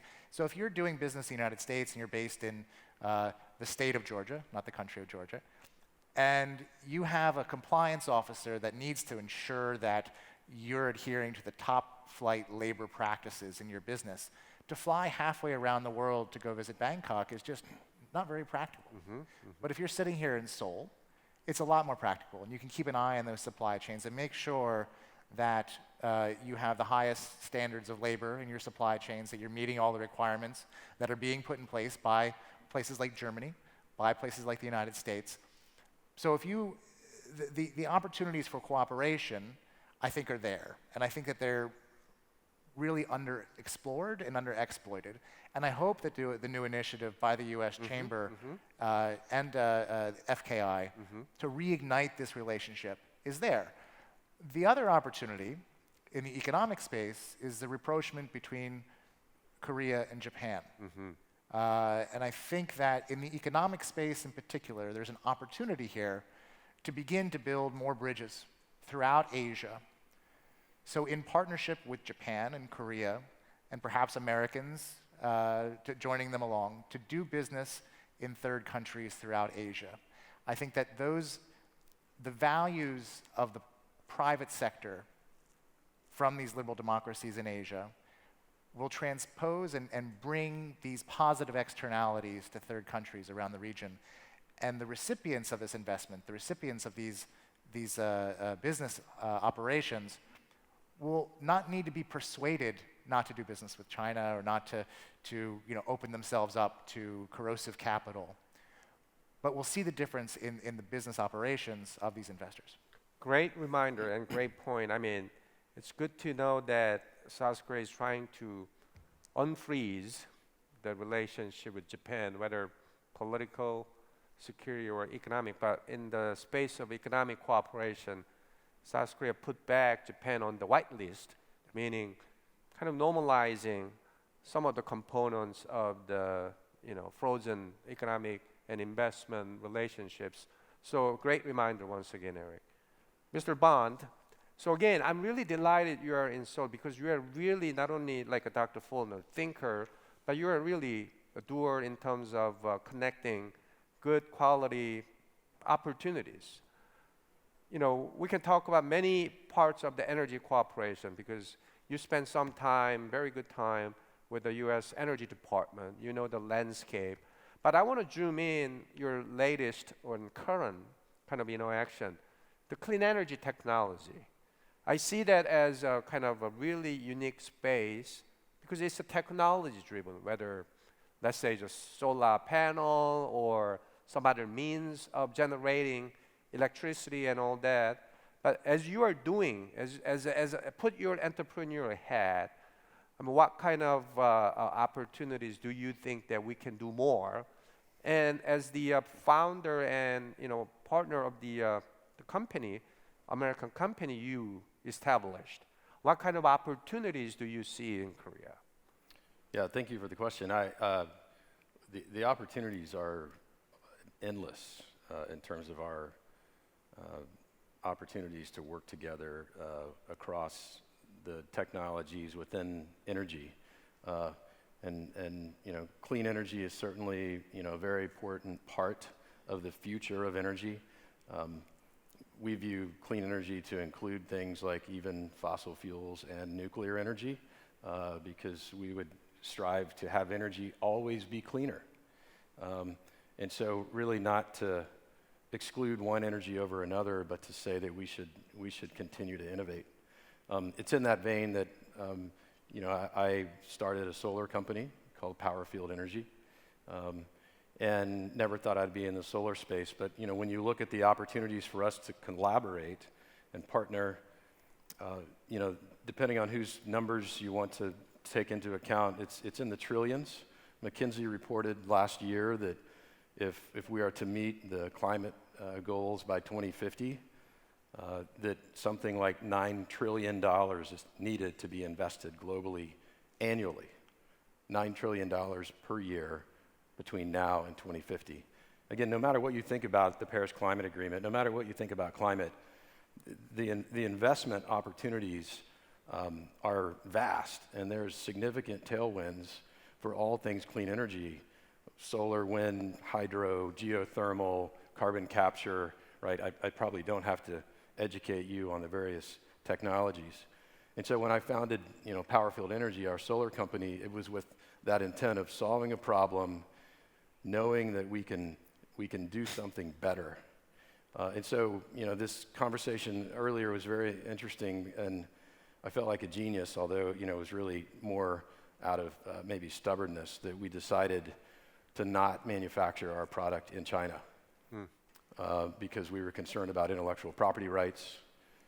We could move our product manufacturing from today, where it is in Minnesota, to China and cut our manufacturing in half, probably, if not more. But we've refused to do that because we care a lot about our intellectual property. We care a lot about the product integrity.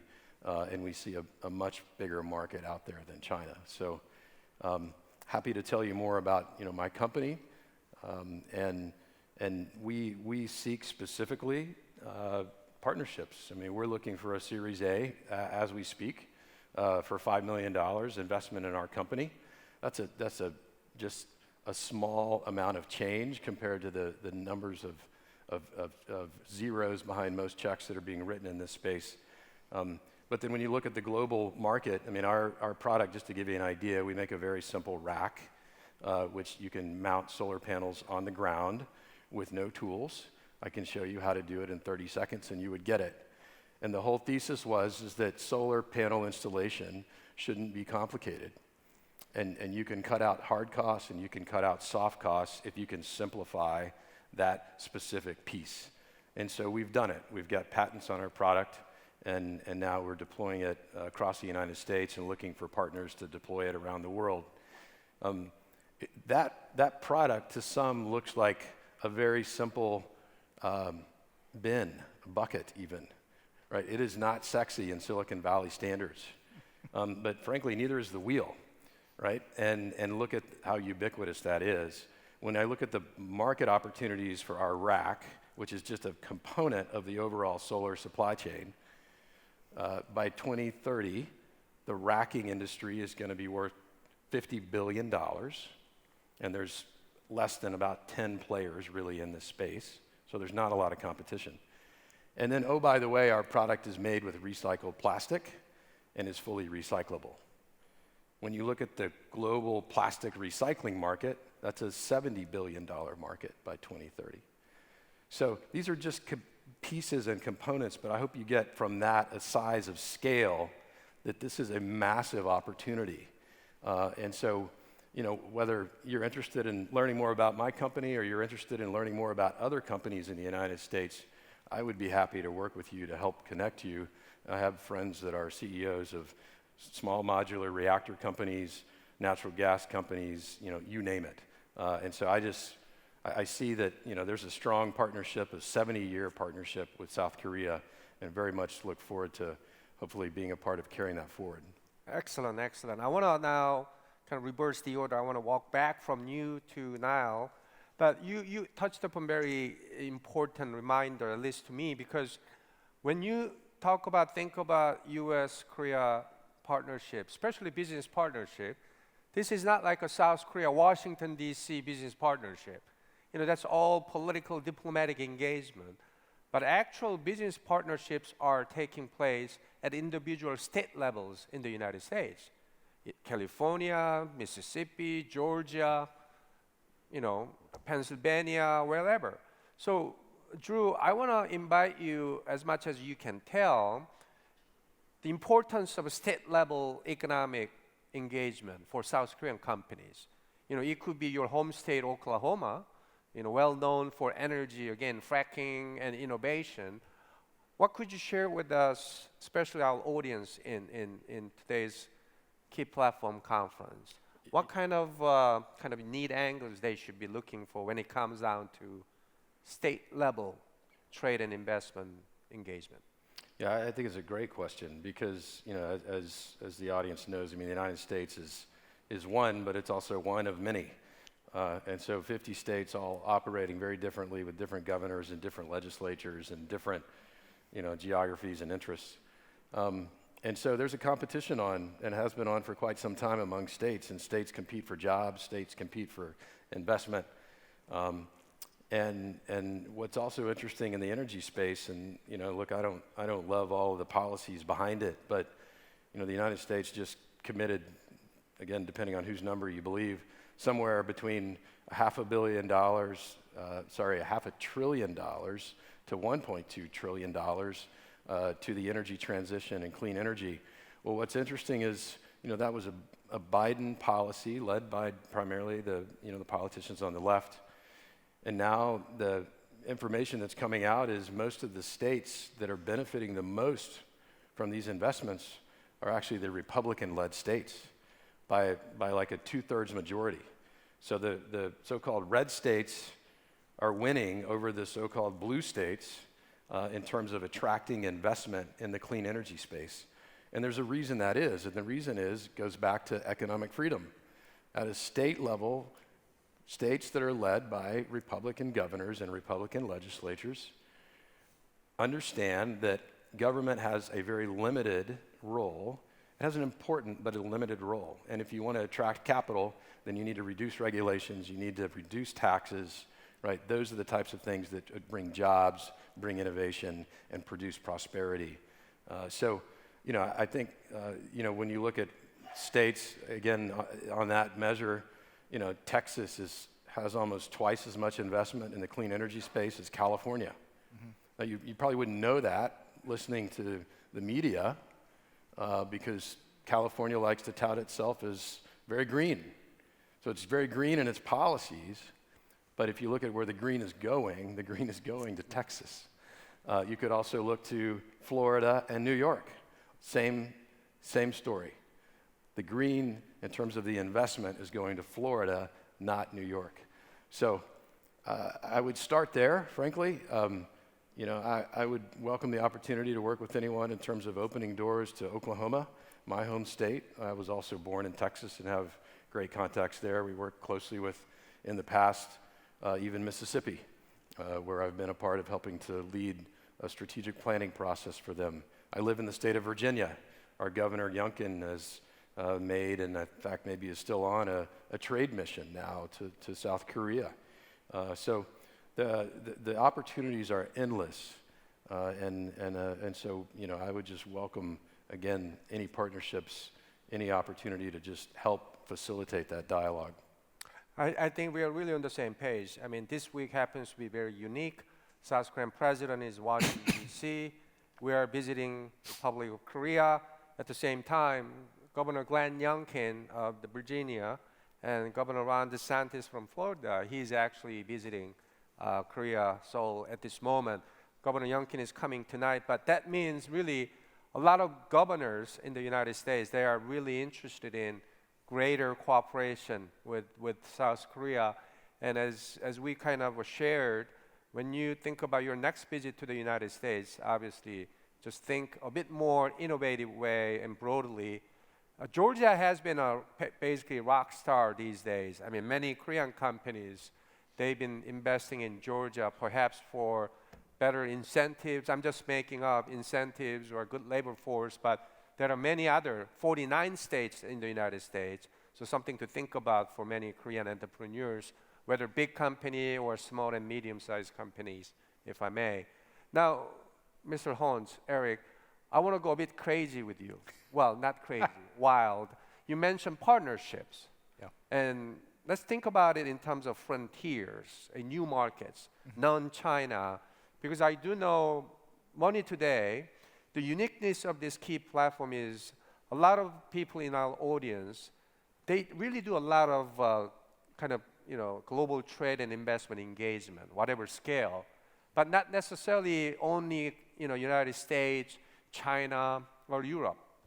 Some of our audience here, I think, based on my previous encounter and interaction, they're interested in countries in Central Asia, like Uzbekistan, Kazakhstan, or those 10 countries.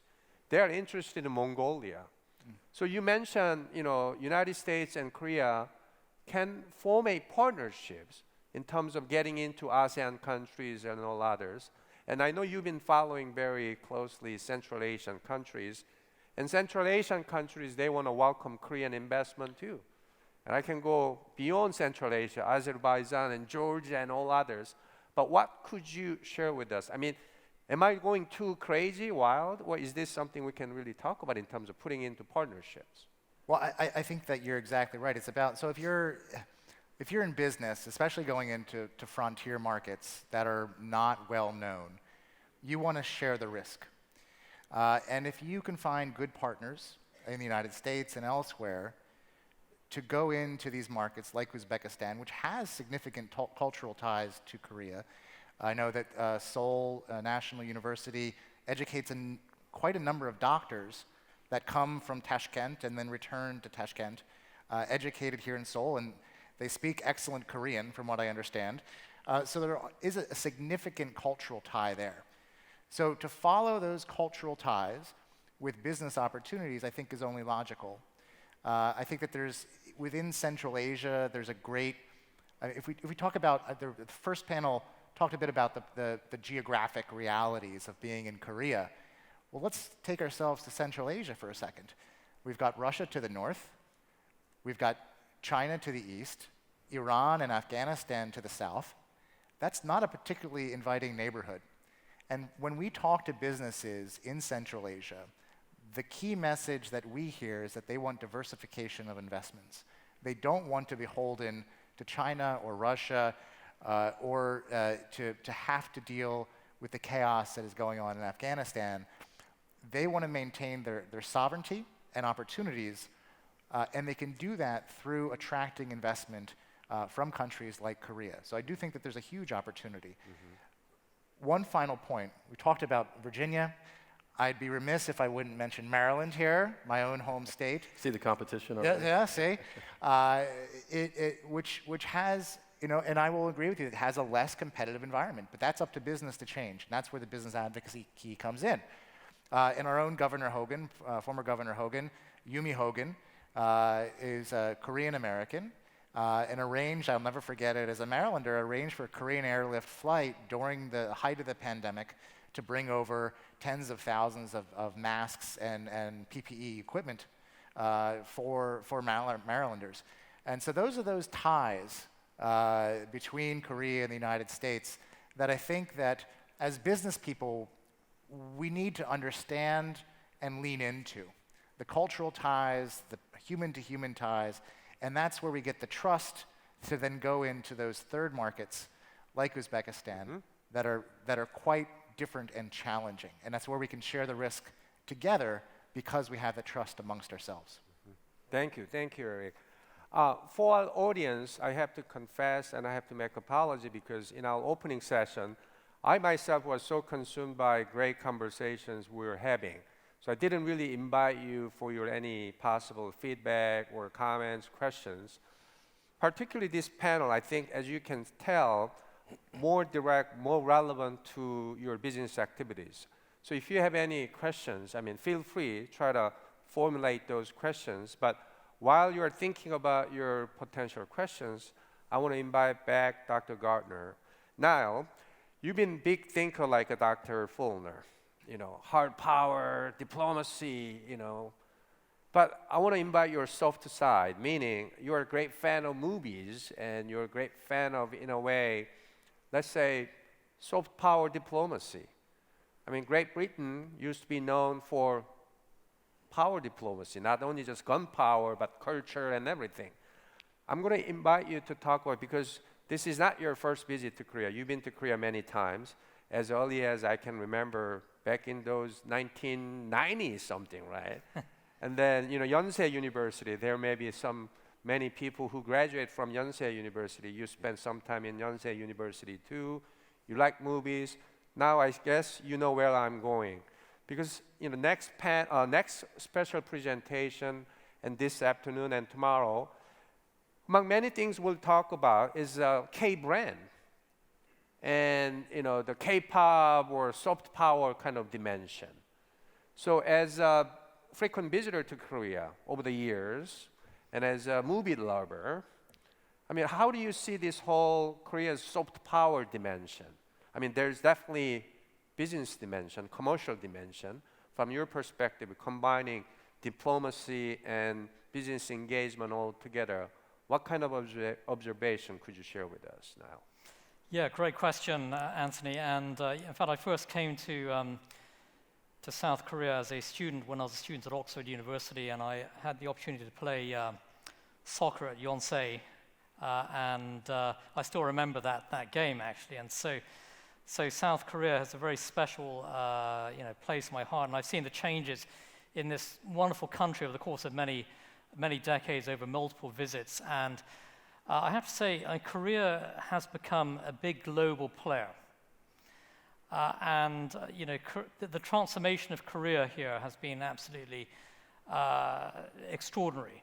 And I would describe South Korea as, in terms of the export of cultural ideas, pop culture, cinema, etc. One of the most powerful forces on the world stage right now in terms of shaping global culture. And this is the power, I think, of freedom here in South Korea. This is an incredibly entrepreneurial nation with an incredible spirit. It's also an incredibly hard-working country. It's something that my former boss, Margaret Thatcher, greatly admired about the Korean people. The emphasis upon hard work, a very strong family culture, a belief as well in free markets, economic freedom, incredibly important. And I think that South Korea has become a global cultural superpower in so many respects, with its films now winning Best Picture at the Academy Awards in the United States. And I think that this is just the beginning, actually. And so I've never underestimated in any way the tremendous spirit of the South Korean people, because this is a unique nation in so many respects, and its foundations, the fighting spirit of the Korean people is absolutely incredible. And this is being recognized in the United States, across much of the world, and Korea's leadership role, I think, on the world stage is only going to increase in the next few decades here. So I'm always, mightily impressed by the Korean people, their culture, their spirits, and the tremendous patriotism as well. I mean, this is a nation that is built upon the belief in living one's life for the sake of the nation, and the South Koreans really embody that so effectively and powerfully. And so this is a country with an incredibly bright future, and there's much that I think Americans can learn actually about the culture in Korea and why this country is so tremendously successful. Excellent, great insights, Niall. I mean, really, you see where I'm going. I think when we talk about U.S.-Korea opportunity, it's not just hardware; it's ideas once again, and people, and institutions. And I think Declan this morning made it very clear we should know whom we are dealing with. I mean, in a way, we are all consumers of products and ideas and cultural whatever. But we need to know what we are getting into. So I'm going to pose this question to you, Eric. Be ready. But I am thinking this is all about, in a way, brand building. Korea's opportunities, next 7 decades. I think our good friend in Washington, Piero Tocci, mentioned that, well, Xi Jinping's wish for, let's say, sea power, China power. I'm talking about K power versus sea power. It's very different. I don't know if China can do this, because when you talk about brand and brand building, that involves more than certain level of accountability, transparency, credibility. I mean, you want to know what's in it. I think that's a fundamental question that Mr. Ganni was posing us. When you deal with countries like CCP-driven Beijing and China, what are you dealing with? So content matters, right? What kind of content? Values-driven? So from your great work at CIPE, Center for International Private Enterprise, you really get into that kind of content issue, brand issue when it comes down to economic development. And you've been warning many policymakers, not only in Washington, around the world, the danger of getting addicted to Chinese capital. Yeah. What could you share with us? Yeah, so this is really where, so as a recovering lawyer, this is really where you can't go into a third market and say, don't take that Chinese investment. You have to have an alternative. You have to, if we present Chinese capital as corrosive to market and democratic institutions, we have to have an alternative, and that is constructive capital, that is accountable investment. And that is capital that brings with it those positive externalities that you all here have experienced in Korea. It increases political participation, increases wealth generation, and the ability to pass that wealth down through generations. So once you work hard for something, you can pass that down to your children and your children's children. You can build that up, you can invest in your own society in the way that you choose, through the creation of a foundation, through the creation of a think tank, to influence future policy decisions. And that's the benefit of freedom here, political freedom and as well as economic freedom. And the reason why, to my mind, Korean pop culture is so popular throughout Asia is because it has that freedom, the freedom to flourish, the freedom to fail in the face, and there's an intense amount of competition. I was watching a documentary film on K-pop stars. Wow, they work hard to reach the pinnacle of success. And so it's through that hard work, through the effort, and through the realization at the end of that, your just reward, that is offered by a free market and democracy. And I think that's an important lesson that Korea has to teach China. And being an Asian nation and so close and sharing some cultural habits, some cultural tendencies, I think it's an opportunity for Korea to be the big brother in some cases. Wow, thought-provoking. Now, with the final 4 to 5 minutes, again, I still want to invite if there are any burning questions from the audience. Don't get burned. Let us know. Okay, we'll get there. But I want to say the following because you raised a very important point, Eric. We're in Yeouido area of Seoul. Yeouido is obviously known for financial districts, financial companies, but at the same time, National Assembly. Whom I don't know how many times have you visited, Dr. Fong, the National Assembly. And this is a private, conference, right? So I don't have any constraints, so I'll just say this. When it comes down to competition and innovative ideas and all that, I've been hearing that in Korea, the least competitive and least globalized section of the Korean society is National Assembly, politicians, basically. I mean, Eric talked about how competitive and fierce, really die-hard competition to be a K-pop star and all that. But in the National Assembly, in a way, it's a very different. So it's just me just pinging the public sector politicians, you'd better your job better, kind of thing. But I think competition matters. Now, any questions at this point? If not, we're going to get into the final minutes with our panelists. So as I don't see any questions, Drew, Mr. Bond, so let's get down to this energy business one more time because there are many dimensions, but you and I, we've been talking about, among many things, this nuclear dimension. Especially why this matters more than ever is nuclear clean energy. I think the answer is loud and clear, yes.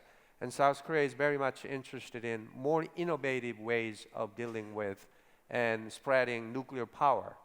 Not talking about big power plant, but small modular reactors and like that.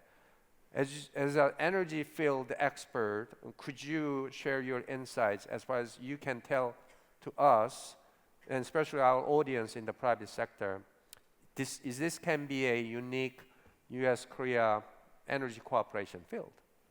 Yeah, I mean, nuclear energy is really critical if you care about reducing greenhouse gas emissions. Nuclear energy provides baseload power, meaning it runs all the time, even when the sun isn't shining, even when the wind isn't blowing. And in spite of its reputation, is actually the safest form of energy. This is not me puffing it up. I mean, look at the numbers. Like the number of deaths that have occurred from nuclear energy is just far lower than any other form of energy. And so, it's an incredible opportunity, and I think we also have to recognize that we're now in the kind of third generation of nuclear energy reactors. And so these small modular reactors are very popular. There's even, sort of micro small modular reactors, so would be more like a 15 megawatt system. Sometimes, there's companies like Oklo that make a shipping container size nuclear reactor that they literally bury under the ground. And then their technology, like some others, X Energy is another company that I know well. They are walk-away safe technologies. So if you care about reducing greenhouse gas emissions, nuclear energy has to be a part of that picture. Even if you don't care about that, nuclear energy has to be a part of our ongoing picture because energy security is critical if you want to have a cleaner energy future. You cannot have a cleaner energy future without energy security. So nuclear energy has to be a part of that. Thankfully, even some folks on the left have now started to engage in this in a productive way. And so it's a tremendous opportunity going forward. But there's a lot of work to do. In the United States, we went from having 100 nuclear reactors to now having about 80. So now everybody's putting all their chips in these small modular reactors. I hope it works out, but we're also going to have to get over some government barriers of permitting. So it opens up a whole nother, discussion, but I can tell you I'm part of many discussions that are working on this issue because it's really critical for the future of again, the climate, of energy, of, economic prosperity. Thank you, Drew. So, Dr. Gardner, Mr. Holmes, Mr. Bond, thank you for sharing your insights. I learned a lot. I hope our audience felt the same way. And we're now getting into two more special presentations for this morning. But thank you for your time and attention for us, and thanks for bearing with me for the last 2 hours. Thank you very much. Thank you. It was a great conference. Thanks.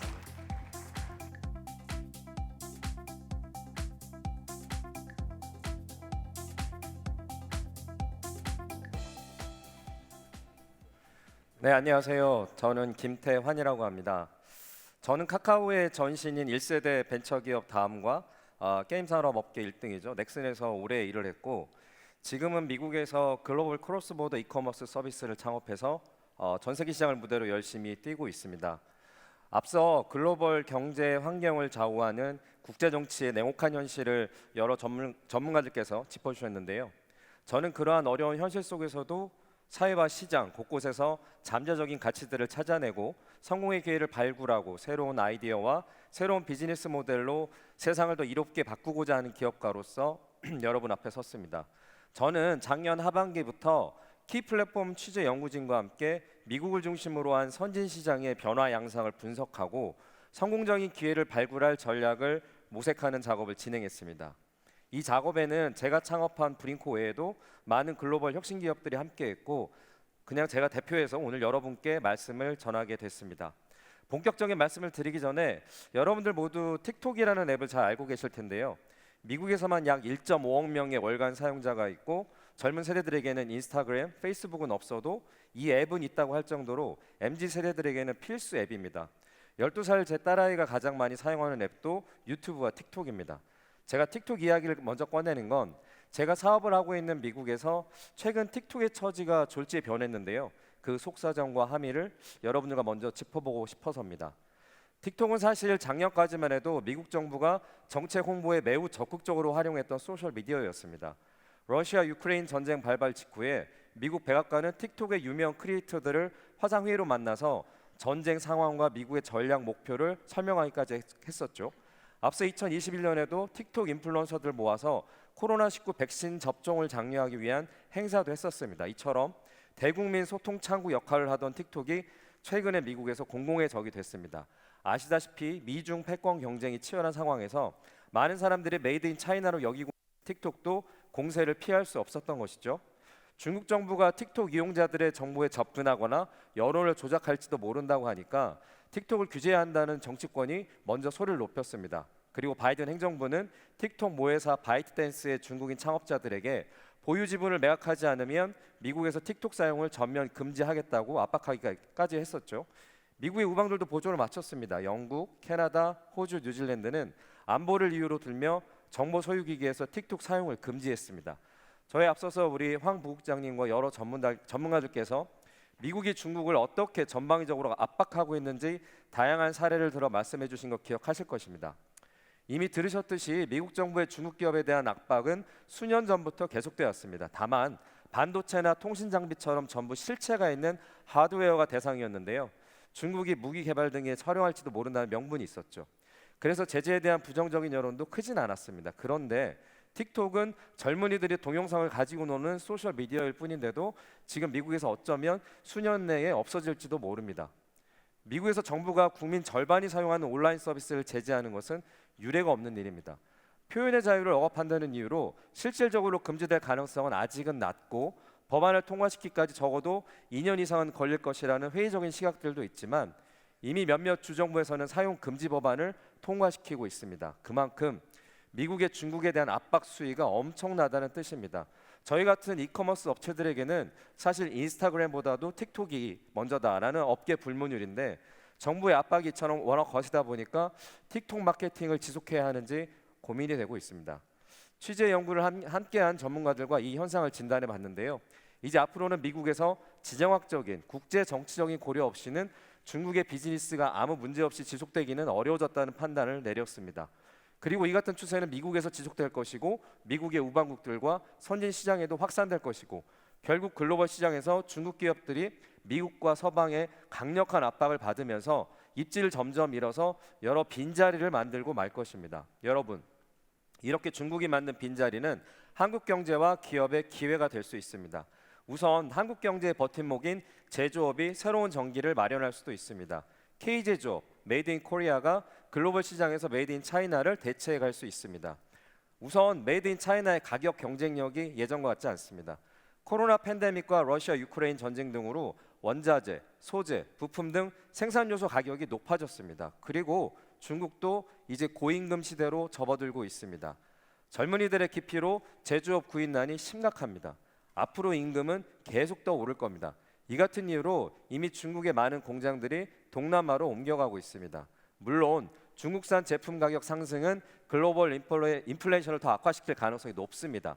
하지만 발상의 전환을 한다면 K 제조업의 기회 요인이 될 수도 있습니다. 메이드 인 차이나의 가격 경쟁력이 사라질 경우 품질 면에서 월등한 메이드 인 코리아 제품들이 상대적으로 경쟁력이 높아질 수 있습니다. 미국의 공급망 재편 등을 통해서 새롭게 변화하는 시장에서 중국의 설 자리는 점점 줄어드는 반면 가격과 품질 모두의 장점이 있는 K 제조업 제품들이 중국의 빈자리를 차지할 수 있습니다. 소비재 시장도 마찬가지입니다. 저는 미국 등 선진 시장에서 메이드 인 코리아 소비자 제품을 저희가 주로 유통하고 있는데요. 제가 현지 시장에서 직접 겪고 있습니다만 중국제 소비재 제품의 입지가 예전 같지 않습니다. K.E.Y 플랫폼 취재 연구진과 함께 미국 등 선진 시장 현지 취재를 통해 확인한 바로는 최근 중국산 제품의 대체 수요가 커지는 동시에 품질이 뛰어난 한국 제품에 대한 관심이 높아지는 추세입니다. 특히 미국 시장에서는 반중 정서까지 더해져서 중국산 브랜드의 가치가 많이 하락하고 있습니다. 싼값을 앞세워 미국 가정을 파고들었던 메이드 인 차이나가 구멍을 보이고 있죠. 가격 못지않게 품질, 디자인, 제품의 기획력, 스토리에도 높은 가치를 두는 소비자 인식의 변화도 요즘 선진 시장에서 저렴한 중국산이 맥을 못 추는 원인입니다. 저희 회사 브링코는 지난 수년간 선진 시장에서 한국 제품의 경쟁력에 대한 데이터를 쌓아왔습니다. 이 데이터들이 말해주는 선진 시장 소비자들의 메이드 인 코리아에 대한 인식은 성분이 믿을 만하다, 오래 사용할 수 있다, 디테일이 훌륭하다입니다. 그래서 저는 한국에서 인기 있는 소비 상품은 해외에서도 성공할 가능성이 높다고 믿습니다. 미국 시장 등 선진 시장에서 소비자들이 선호하는 한국 제품의 카테고리가 중소형 소비재까지 다양해지고 있는데요. 한국의 화장품, 의류, 식품에 대한 현지 소비자들의 신뢰는 매우 높습니다. 미국의 유명한 화장품 리테일 체인이죠. 세포라. 한국의 올리브영을 떠올리시면 되는데요. 세포라에서 한국 화장품이 안 보이니까 이제는 한국 화장품에 대한 인기는 떨어졌다고 자주 하시는 분들이 많은데 전혀 그렇지가 않습니다. 예전처럼 한글 브랜딩, 한글 패키징에 영어 라벨을 붙여서 판매하던 때와 달리 누가 봐도 메이드 인 US로 착각할 만한 패키징으로 판매되기 때문에 잘 눈에 띄지 않을 뿐입니다. 메이드 인 코리아 화장품은 지금도 많이 판매되고 있고 특히나 미국 대형마트의 PB 상품, 프라이빗 브랜드 상품은 팬데믹을 거치면서 메이드 인 차이나에서 메이드 인 코리아로 대체되고 있는 상황입니다. 월드 베스트라고 할 수 있는 한국산 육아용품은 저희 브링코 플랫폼에서 가장 많이 판매되고 있는 카테고리인데요. 지마켓 글로벌 11번가 글로벌은 저희 브링코의 경쟁 서비스이기도 한데 유아매트, 미끄럼틀은 부피가 크기 때문에 해외 배송비가 굉장히 비쌉니다. 하지만 대만, 싱가포르, 홍콩 현지인들에게 한국산이 가장 인기가 좋습니다. 왜냐하면 가격이 훨씬 저렴한 중국산 유화 매트나 미끄럼틀은 맥을 못 추는데 아이들 피부에 직접 닿는 제품이기 때문에 중국산에는 어떤 화학 성분이 들어가 있을지 걱정되기 때문이라고 합니다. 미국에 거주하는 아시아 교민들에게도 이 상황은 동일합니다. CJ 제일제당의 비비고 만두는 요즘 미국의 웬만한 마트에서 다 찾아볼 수 있습니다. 24시간 365일을 3교대로 돌리고 공장을 계속 늘려가는데도 수요를 따라잡지 못하고 있습니다. 비비고뿐만 아니라 농심, 삼양과 같은 다른 식품 대기업들도 굉장히 빠른 속도로 성장하고 있습니다. 특히나 삼양 불닭볶음면은 아시아에서만 인기 있는 것이 아니라 미국에서도 폭발적인 인기를 얻고 있습니다. 삼양에서도 현지 수요를 따라잡지 못하고 있는 상황입니다. 미국이 압도적으로 세계 최대의 펫 마켓임에도 불구하고 미국 제품을 능가하는 한국산 고퀄리티 펫 용품도 활발하게 소비되고 있습니다. 미국은 대부분의 가정이 강아지를 매일마다 산책을 시키는데요. 이때 필요한 하네스도 강아지 몸에 직접 닿는 제품이다 보니까 중국산보다는 한국산을 선호하는 움직임이 보여지고 있습니다. 강아지가 물고 뜯는 장난감도 마찬가지고요. 트릿이라고 하는 강아지 고양이 간식은 미국산보다 한국산을 선호하는 가정들도 늘어나고 있습니다. 글로벌 시장 소비자들의 일상에 한국 제품이 괜찮은 굉장히 좋은 선택지가 되고 있죠. 우리의 전통적 수출품들과 달리 소비재는 해외 여러 시장에 유연하게 접근하고 빠르게 진입할 수 있습니다. 유연성과 스피드가 탁월한 한국인이 역량을 발휘하기 굉장히 좋은 분야입니다. 여러분, 대한민국이 수출 영토를 파격적으로 넓힐 수 있는 기회입니다. IT, 자동차 같은 기존의 주력 수출뿐만이 아니라 화장품, 의류, 식품 등 중소형 소비재에서도 미국 등 세계 주요 시장에서 통할 K 브랜드를 육성해야 합니다.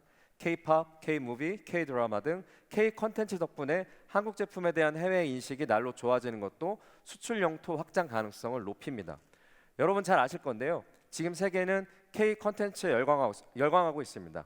이제 스크립트는 없는 내용이긴 하지만 제가 했던 전 직장이 넥슨에서 서비스하고 있는 던전 앤 파이터라는 게임은 그동안의 누적 매출이 약 20조에 이릅니다. 이 20조라는 숫자가 어떤 숫자냐면 스타워즈가 영화로 벌어들이는 돈보다 훨씬 더 높습니다.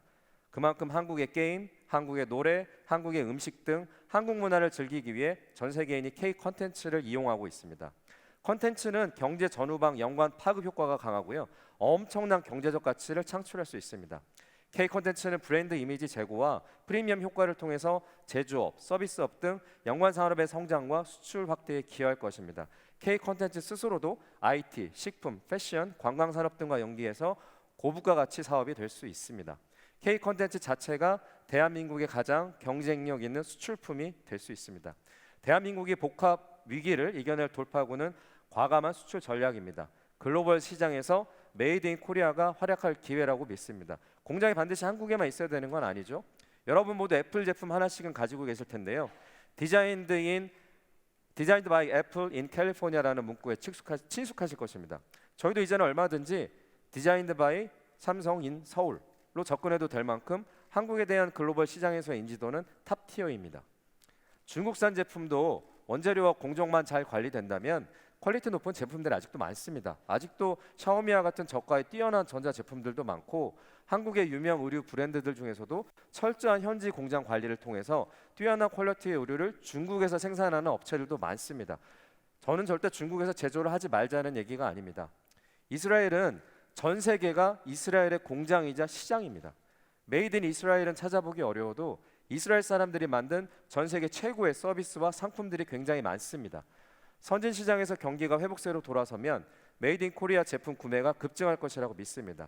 지금부터 이때를 준비해야 합니다. 대한민국의 시간은 다시 수출의 시간이라고 믿습니다. 감사합니다.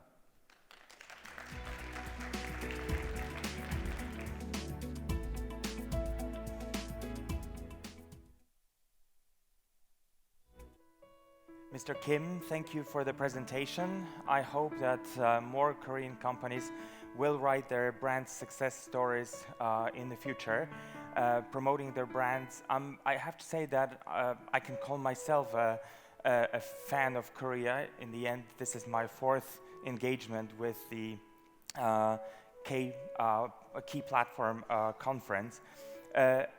And an increasing number of Europeans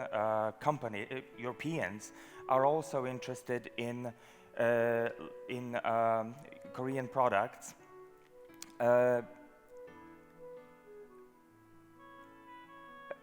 I expect many Korean brands will become global brands as well.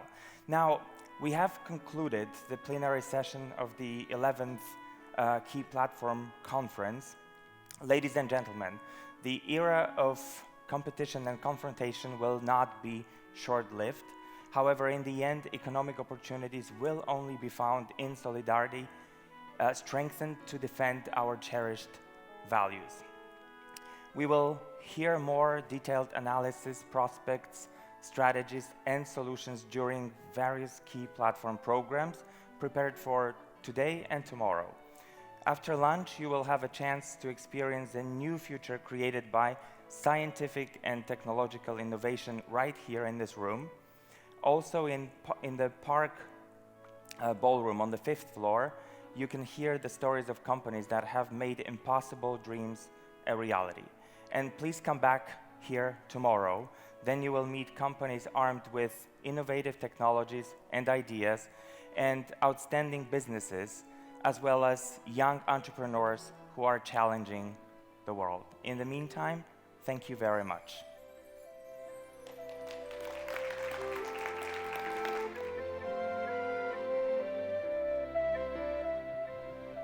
For all invited speakers, please move to the Studio 8 on the 6th floor. Thank you.